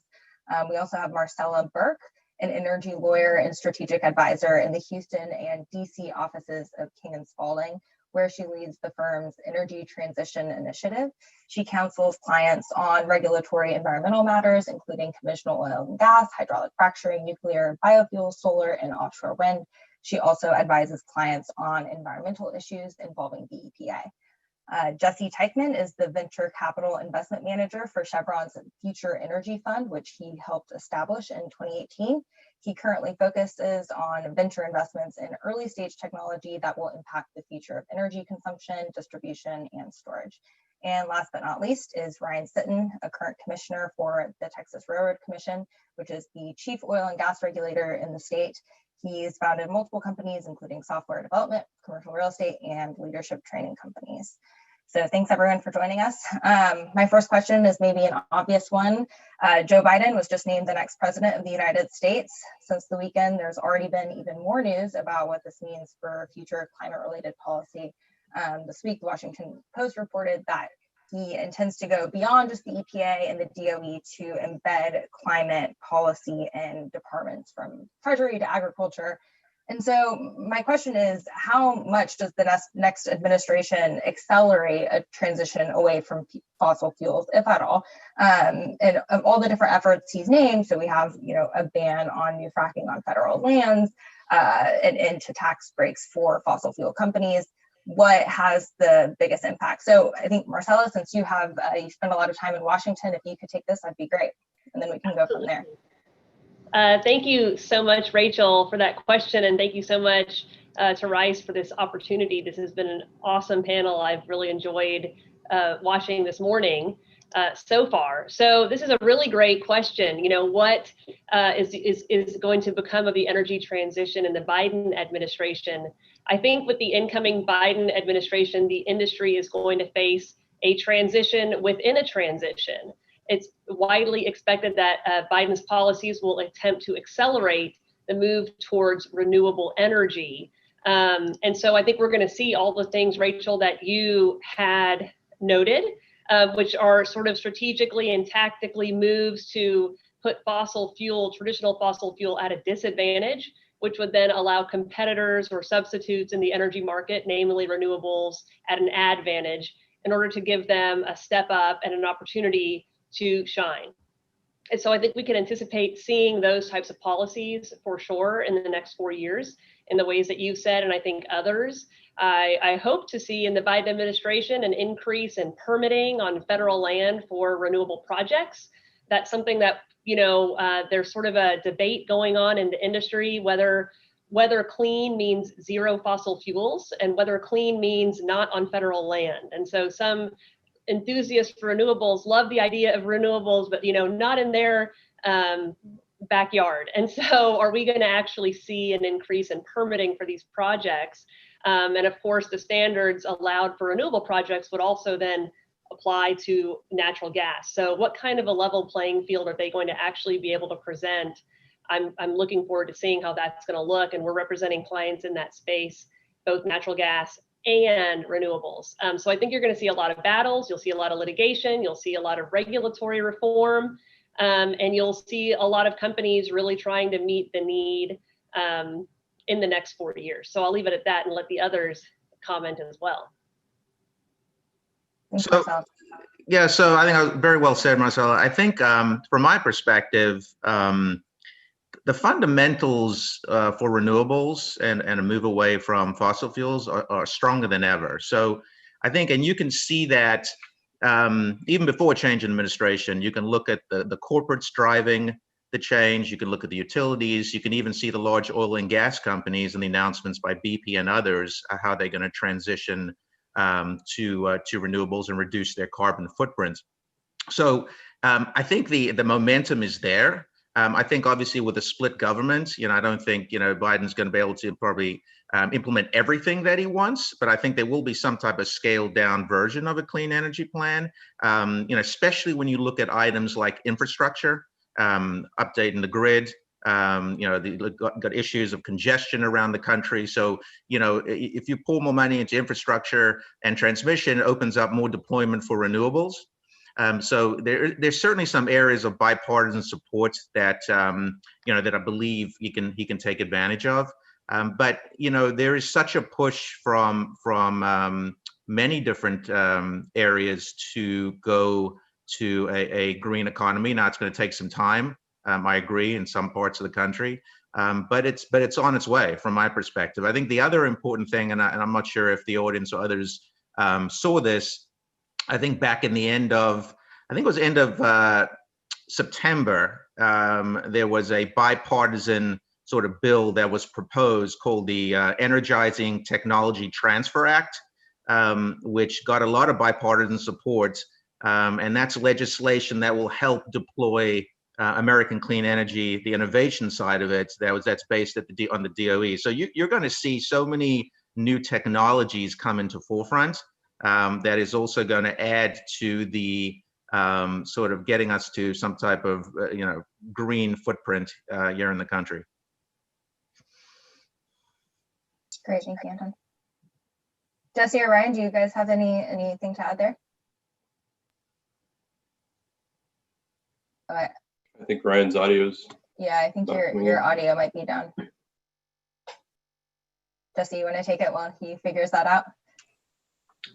I wonder if you're commenting on, the role of natural gas in the energy transition and whether we can consider the move from coal to natural gas as a positive, or are we trying to do a leap from coal, for instance, in third world countries to renewables? I don't know, Jesse, if you might have a view on that. I think that's a big part of the conversation, especially in Houston, Texas. So.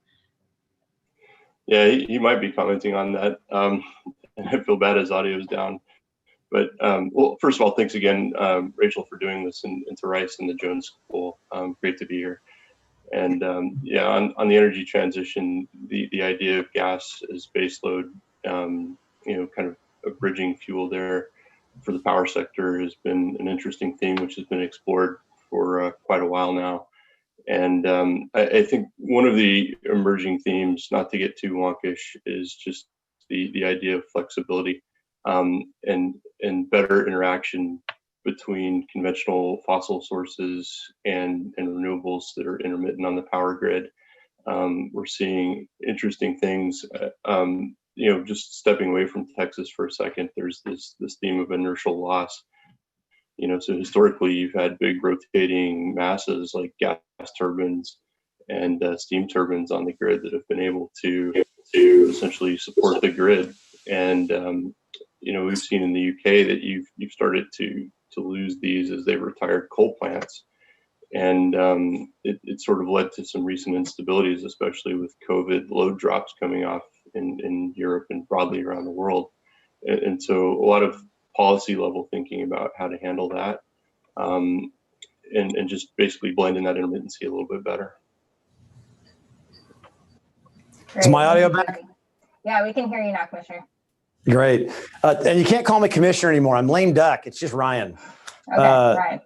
Thank you. The thing that we like to focus on a lot is kind of the data-based look. And there's a lot of conversation right now, especially with the political change, about how will that affect the transition. There's two ways to look at it. One is a force-in transition, and then one is an economic-driven transition. And what I think Anton was saying is the fundamentals around renewables are, and even other kind of alternative sources, even if you're talking about things like nuclear, the changing landscape around the economics of different energy sources is pretty dramatic. And in fact, one thing that's happening right now, completely independent of political changes, is the fact that with the crude production going down in the United States, natural gas prices coming up, refineries have a less advantage in the United States versus our overseas competitors.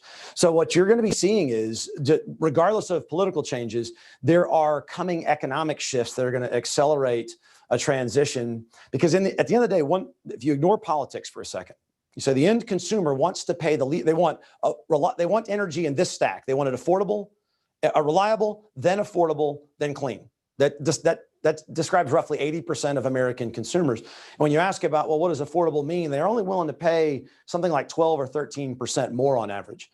And as the costs come into line, you're going to see that more and more consumers are saying, well, I'll go buy this electric vehicle as opposed to this gasoline powered one, or I'll try to buy more green powered electricity as opposed to traditional powered electricity. So I think that's definitely coming. And as I said, I think that shift is independent of politics. The one question will be, how much can government or policy shifts change the economic landscape in a way that consumers will tolerate, i.e. doesn't get them voted out of office. And I think that's really the test we're going to have to watch. And one of those tests is going to be what happens in Georgia in January. If Democrats win the Senate, then they've got the ability to force legislation fairly ubiquitously.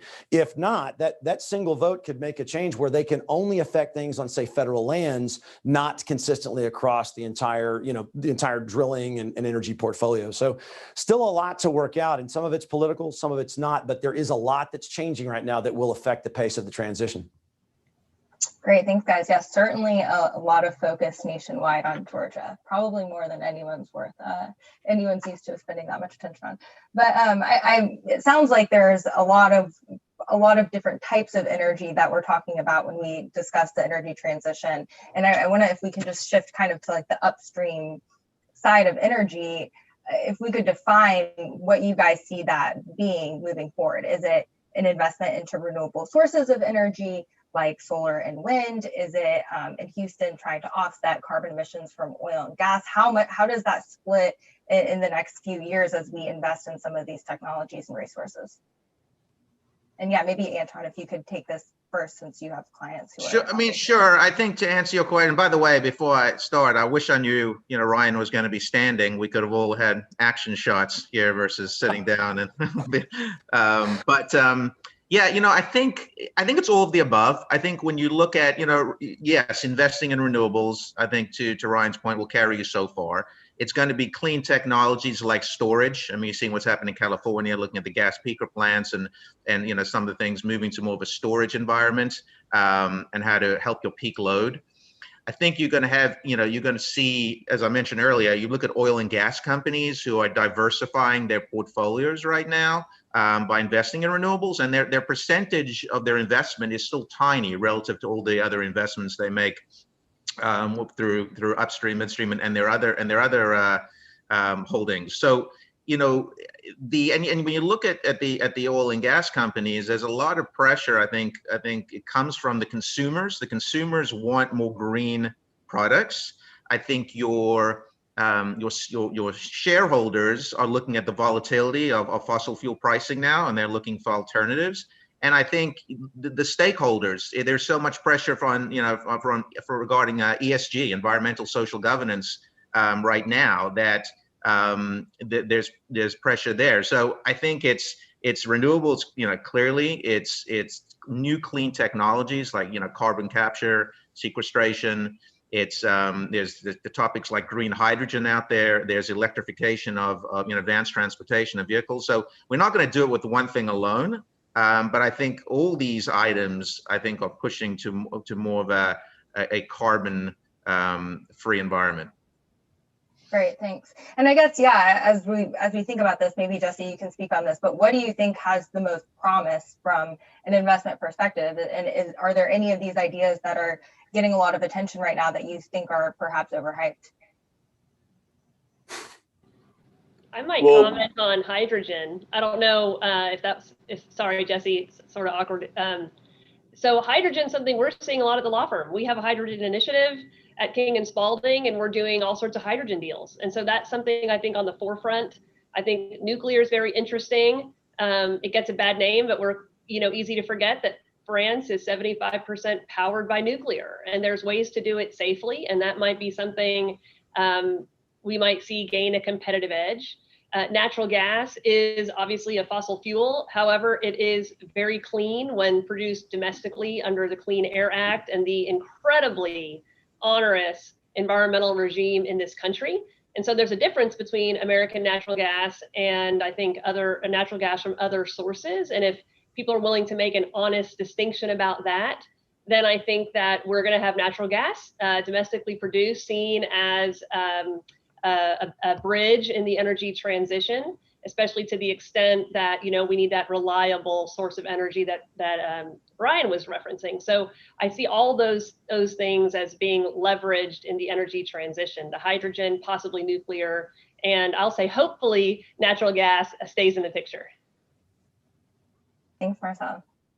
Well, Jesse, you want to go ahead? Rachel, yeah, on the overhyped question, I can honestly say no. I don't see any of the sectors overhyped. I think that what we are seeing is corporates, regulators, and capital providers taking a pretty broad brush approach, which seems quite necessary. So you're seeing a lot of money going into hydrogen, a lot going into carbon capture, use, and storage, and a lot still going into renewables. And if we've been around for a few decades, as I have, and watched kind of the clean tech 1.0 wave, and we look at what's happening now, and we try to assess, well, what's different? Where's the staying power here? I think that the answer is you're seeing a lot more creative and market-based mechanisms to kind of bridge the valley of death for the early stage technologies. A lot of them traditionally have not looked like venture capital frames, then would support the conventional IRR requirements for a venture firm.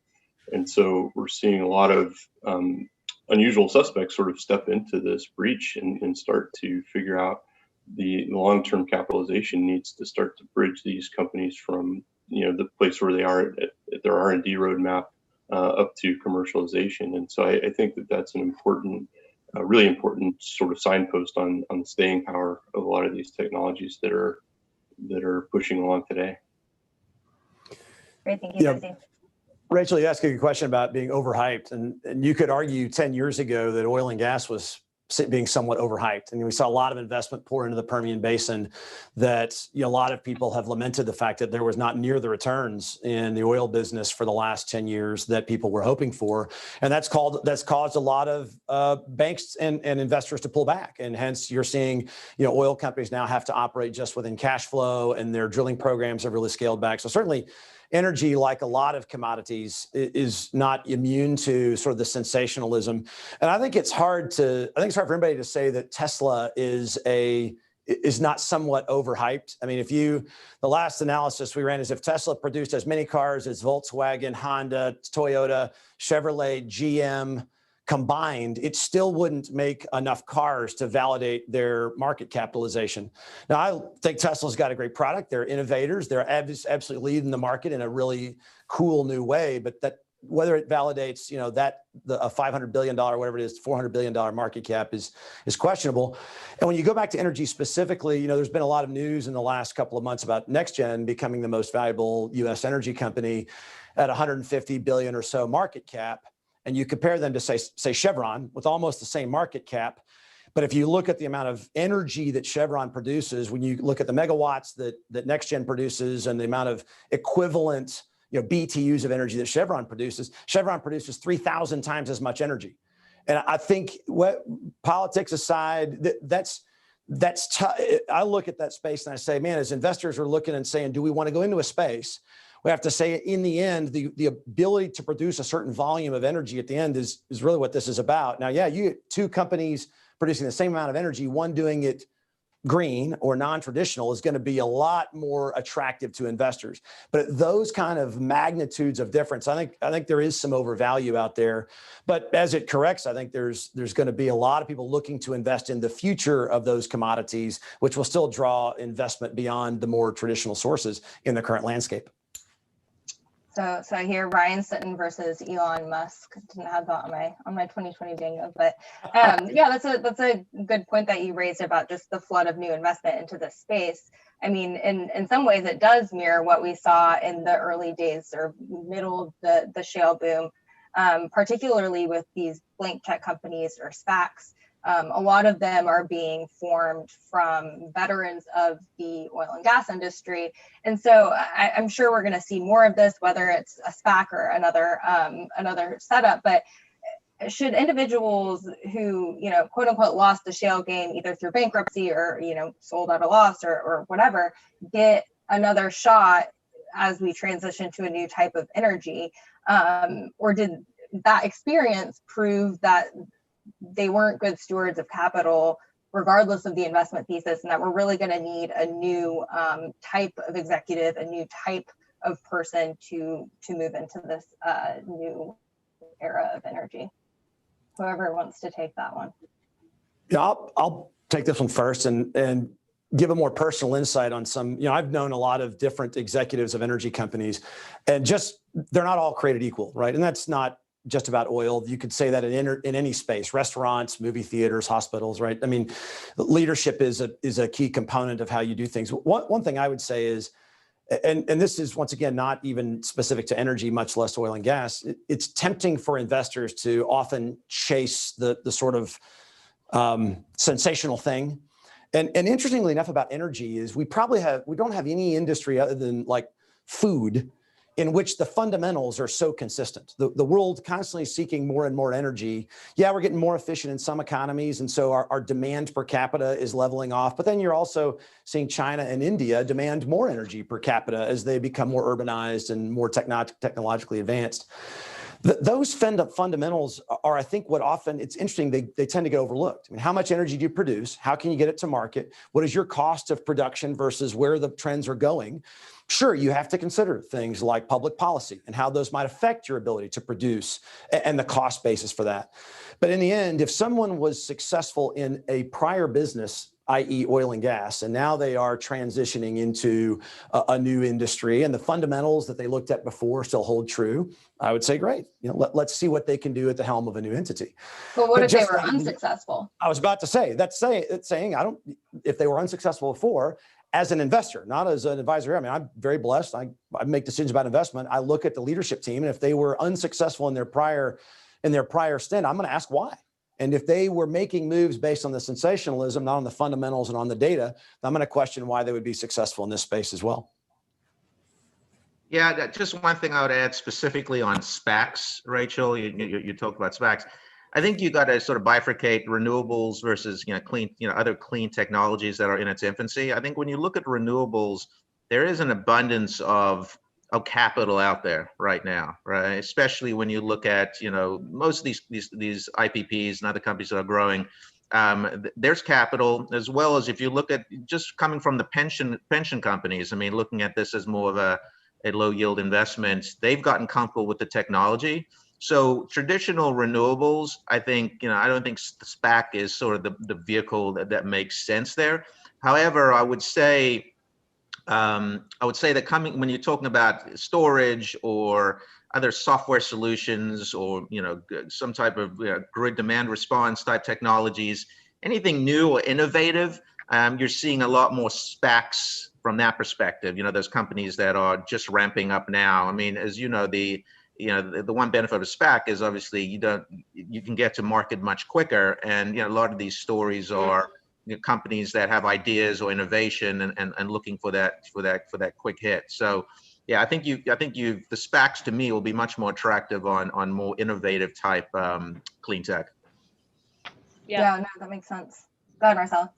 On that line too, with the SPACs, I think it's no secret that many companies' commitment to decarbonization is really driven by the investor prioritization of ESG goals, the environmental, social, and governance goals. And so it's difficult to know exactly the mix of how the capital is going to flow towards the cleaner fossil fuel technology versus renewables, and what type of ESG standards are going to apply. There are significant environmental concerns with solar panels and the minerals used, and also the minerals used to coat wind turbines and other sources of fuel. There are significant environmental, especially air emission issues with biofuels and using different substances to burn for fuel or to turn into fuel. And so those things won't go unnoticed. And so what is clean and what is not clean, I think will be further defined. And I think those ESG standards, we'll see, we have over 400, I think, ESG standards out there now, but they're sort of, some of them are kind of glomming into sort of some more predictable standards that are beginning to, I think, incorporate this awareness that renewables and wind are not necessarily always cleaner than certain forms of very purified natural gas or other types of energy like nuclear. So all of those things through SPACs and through ESG initiatives, I think are going to really start to come to a forefront in the next 4 years. And you'll see significant investments in, these clean fossil fuels, but also in the renewables, especially in the short term. So the clean technology is important to reduce the environmental impact of fossil fuel consumption. But kind of like what Ryan had said, we're not really seeing that consumption go down. We're not seeing Americans less interested in use of plastic, Ziploc bags, Amazon boxes. If anything, it's going up during COVID. So we have to really balance that, and I think see brass tacks, how is ESG work gonna overlay, and that, whether it's through a SPAC or another way of going public, how are these companies going to adhere to these environmental standards? A lot of talk right now, clean, clean, clean, we're so clean. We'll see how clean everybody is when they're public and they have to, let everybody know exactly sort of what's under the hood, so to speak, with all these various types of projects. Yeah, thanks, Marcella. And it's hard to talk about the future of energy in Texas without acknowledging one of the top environmental concerns in the state right now, and that's flaring. I want to start with Commissioner Sutton because he has the most direct influence given his role right now. We've heard from investors like AllianceBernstein, companies like Shell, that have said voluntary actions to reduce flaring don't work, and that regulators need to impose stricter restrictions now, including a ban on routine flaring this decade. The commission has opted for a lighter touch when it comes to regulation. So I want to know, Commissioner Sutton, why not support an end to routine flaring by 2025? What specifically with that proposal do you disagree with? Well, it's not that I disagree with the concept. I disagree with the simplicity of the verbiage. I mean, what exactly is routine flaring? That's not exactly a term that everyone says, oh, we know exactly what that is. If it is, continuous flaring of one operation indefinitely, okay, then we can define that and say that's what we want to target. I think if we were going to do that, we don't have to do it through a simple just ban on the practice. And this is what I was working on at the beginning of this year, is better metrics that show what we call, whether it's flaring intensity or it's flaring as a percentage of gas. There's metrics that we can track as an industry and say, look, at the end of the day, make it, one, publicly report those things, and then two, put certain fees or certain make it not as easy to do that, eventually the practice will end just because, or get to such a small amount that even if there are areas where that quote unquote routine might be important in initial development, it would be so small that we wouldn't worry about it. So a simple ban becomes very hard to affect without looking at some really painful things on the edges, but you could probably do away with 98% of consistent flaring just with better tracking, better reporting, and then putting more restrictions in place to getting those permits, which again, we were beginning to work on that beginning last year. I believe that the commission will be taking those steps into the future and not therefore putting undue economic penalties in place, but at the same time, really putting a lot of onus on curbing and eventually reducing that practice to the point where it's, I don't want to say negligible, but small to the point that it's not the concern. So yeah, it sounds like it's the economic bit of that maybe there's discrepancy between how you view phasing out routine flaring versus how some of these companies have proposed. I'm curious, Jesse, since we have heard from BP and Shell about routine flaring, does Chevron support a regulatory measure to end routine flaring this decade? Yeah, so it's aligned with our membership in the World Bank's Global Gas Flaring Reduction Partnership and the Oil and Gas Climate Initiative efforts. And if you're unfamiliar, we are anchor investors in the Oil and Gas Climate Initiative, which focuses on both operational and technology approaches to these issues, and then building on also our track record with these technology investments is the fact that we've continuously worked to reduce flaring. If you look at just the Permian, top 40 producers in terms of flaring as a percentage of production, it's about 6.1% on average among those top 40 producers, while Chevron's Permian operations have clocked in around 1.1%. And so this is all also part of a broader package of efforts to reduce our flaring from 2016 to 2023 from our global upstream operations by 25 to 30%. And in fact, this is all tied into executive compensation. So there's a real commitment and track record, and also an acknowledgement of beyond operational excellence is the role of technology to help reduce the flaring that's occurring. And so it seems like Chevron would really benefit from some sort of state regulatory action that would penalize companies that don't have those standards. So I think that's we've seen various companies support these global initiatives, and let's say even state and local initiatives. And so I think it just gets to operational excellence and where you're advantaged. If you're able to run good, efficient, conscientious operations, I think that's an important competitive posture now and into the future. So not necessarily support of regulatory action, but internal efforts to lower flaring. So now we're on to the Q&A portion of this panel. We have one question asking about says the two largest carbon capture and storage projects being funded by oil and gas companies in the US, with the two largest carbon capture and storage projects being funded by oil and gas companies in the US, are investors discounting the historical technological expertise oil and gas companies have with carbon and the role they can play in an energy transition? I don't know if Anton, you want to take that one first? I'm happy to. No, I don't think that investors are discounting the oil and gas experience and technology and know-how. I think they can, as I mentioned earlier, I think there's no one size fits all. I think it's to move towards energy transition.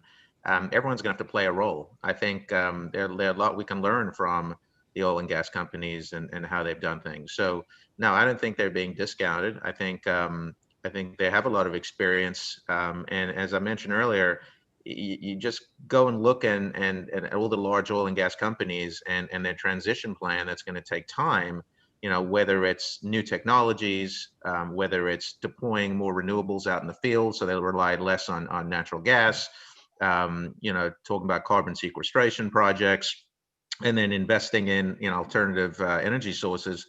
But no, I don't think we're investors are discounting them at all.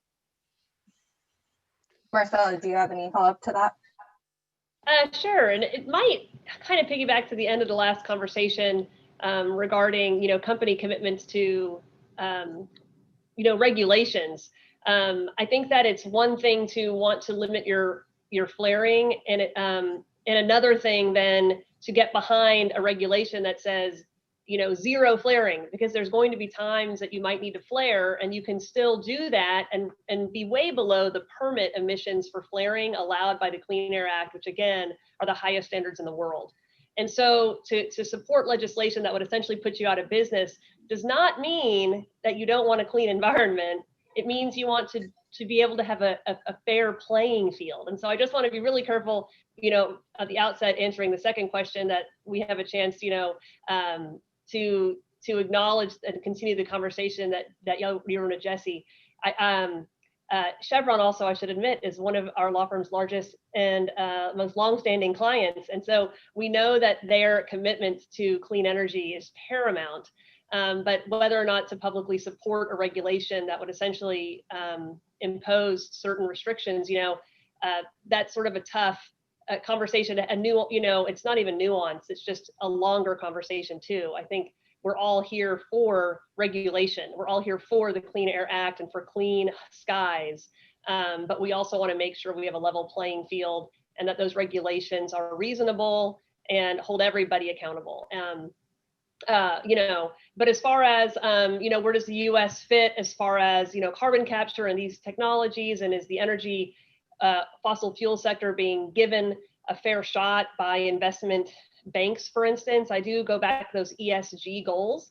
I would say that I think that there is a double standard in some senses, and that I would love to see ESG goals that balance renewables and oil and gas companies and have everybody according to the same standard, because we would want to make sure that when we look back 30 years over these investments, and it's our kids and our grandkids suffering the consequence of anything we hurry into, fools rush in.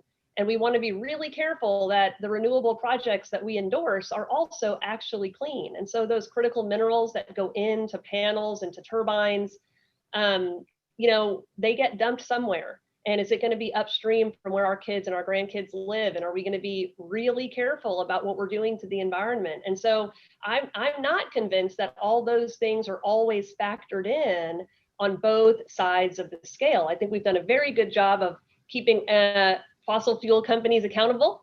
And I think that as the renewable industry grows, we're going to continue to learn and grow and make sure that we also uphold high standards for everybody. So do I see the investment community saying the same positive things about, clean natural gas that I hear them say about renewables? Not always, but sometimes. And so, I think we'll see in the next 4 years and beyond how that's going to look. And essentially the next 10 years, I mean, that's what we keep hearing on all of our energy transition panels, right? Like the next 10 years is make or break. And if it doesn't happen in Houston, the energy capital of the world, it won't happen anywhere. And it's not going to happen in Silicon Valley because there are not energy companies in Silicon Valley. It will happen in Houston, Texas, and we are going to figure it out. We're going to work with Rice, University of Houston, all of the universities across our great state, Texas A&M, a lesser branded Texas State School in Austin. We're working here in Houston to really make this work. And we would love the investment community to help Houston and pour money in and help us, help make renewable energy clean and natural gas clean. And we would love to see the investment community continue to pour into what Houston is trying to do in this space. So that's my pitch, to anyone listening, to continue to see natural gas and nuclear and other opportunities with the really cool and very important renewable portfolios as well.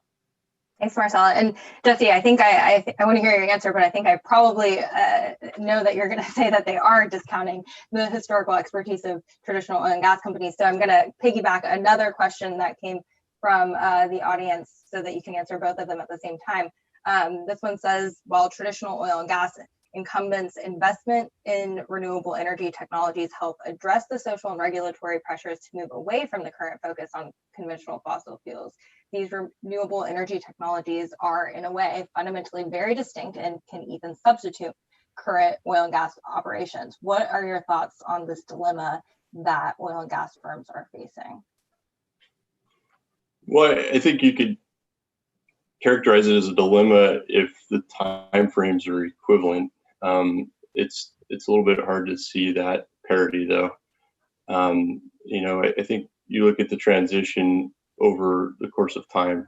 Marcella alluded to the 10-year conversation, which we always have.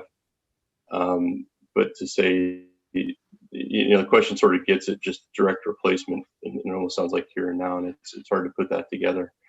From the investor mindset question, yeah, I think it's possible that there's a discounting, but I would say who better to do this than us, than this industry, who clearly understands the technology, the subsurface implications, the capitalization requirements, and also, very importantly, is just the comfort with long-term risk. We've been around for over 140 years, developing not just comfort, but the tools and mechanisms to deal with long-term project risk, whether it's from regulatory technology or just Mother Nature impacting projects. And so I think we're all well positioned. And to build on Marcella's point about Houston, yeah, it happens here. This is the energy capital of the world. At Chevron, we've really been proud to support the various efforts from ION, which if you're viewing from out of town and out of state, as soon as conditions permit, come take a look at the ION, our new business accelerator, to Rice and your efforts, especially with respect to the Energy Institute and with energy finance. And so I think it's just a capability set here that is really well primed to go into this space with a real core set of capabilities, both on the finance, technology, and execution side to really impact this transition. Rachel, can I add some context here? This will be pretty quick. Both Marcella and Jesse hit on it. We could talk about what investors are looking for and ESG priorities. And at the end of the day, what investors want is returns. I mean, they'll invest in things with a certain social or political agenda, but if they are investing in things that don't get returns, they won't be in business very long. So for example, my parents, both teachers, my dad's retirement, Texas Teacher Retirement Fund, it's a gigantic fund. They're putting money into private equity all the time. Yeah, the shift in Texas and a lot of big institutions like that has been to look more at ESG issues, but not saying I don't care about returns anymore. And so one thing back to, I think Marcella and Jesse were both getting at this, there's a lot of knowledge in terms of how to take billions of dollars and deploy it into heavy industry with lots of risk, lots of infrastructure, a lot of moving parts, and get a return on that in a way that is beneficial to the community, to the environment, to the investors. And look, the big oil companies out there, regardless of what their people's view of them from an advertising perspective are very good at that. They've been doing it for a long time. And I do think some of the investor community is discounting just based on the brand. Oh, that's an oil company. Oil is going away. They're not looking at the internal capabilities to generate cash flow, to put that capital to work in a way that can be managed effectively. And I actually think that will play out. I think over the next 20 years, I'll be very surprised if the world's biggest energy companies that might be in oil and gas today aren't leading in some ways part of this transition, and that we see a very good return on that investment as they do so because of their track record. I think one thing you just got to look at quickly, if you look at the results out there for ESG funds and their returns, a lot of the specialized ESG funds out there are outperforming other funds, looking at some of the data out there. So I agree with you, that it is all about returns, but I think over the last year or two, I think those specialized ESG funds are doing pretty well. And that gets into our next question. Someone asked, could you talk about the potential SEC ESG declaration rules? Marcella, do you want to start off with that one? Sure. So I think that the rule that they're referencing is a new rule that's coming about, defining human capital in the ESG space. And it's still a pretty vague rule. It's what's been dubbed a principle-based rule, one way to think about it. So it's not really enumerating standards, like it's not enumerating SASB standards, for instance. So what it does, I think, it signals that the SEC is thinking about these things and that the conversation has started.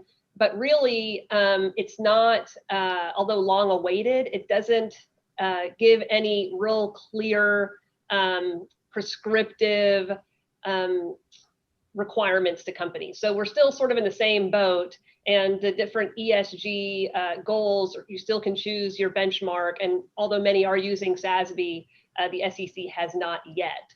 So although it's a step in the right direction as far as getting a standardized set of ESGs that can be used, across the energy spectrum, I think that's a good thing. We want to have predictability. It didn't really answer all of our questions as far as what it should look like ultimately.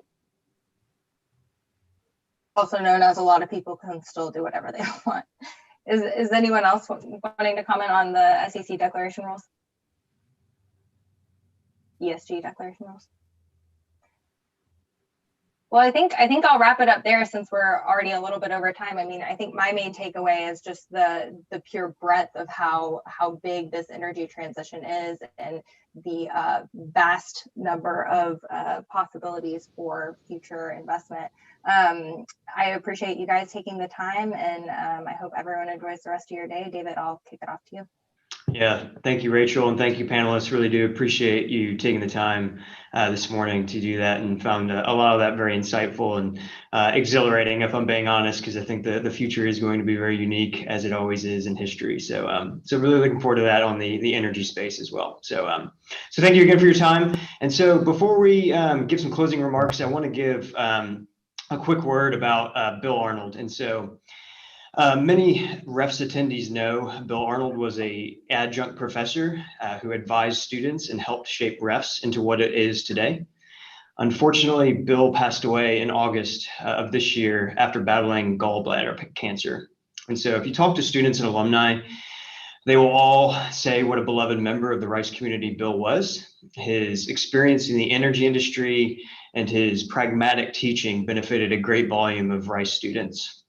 And moreover, his involvement in REFS was really a prized asset year after year. And so while it's a great loss to both Rice and REFS that he's no longer with us, we're happy to report that his imprint is still here. And by that, I mean, earlier this year, he really helped advise us to shape the theme for REFS this year to be energy's next decade, and look at some of those reputational components and dive deeper into these things we've heard about today. So like I said, it's unfortunate that he's no longer with us, but we're happy to say that he's still left a legacy, at least on REFS 2020, and I'm sure he will in the future events as well. So so lastly, I would like to thank our sponsors, all the ones listed: Phillips 66, Houlihan Lokey, Gibson Dunn, King & Spalding, Granite, Plains All American, and NOV.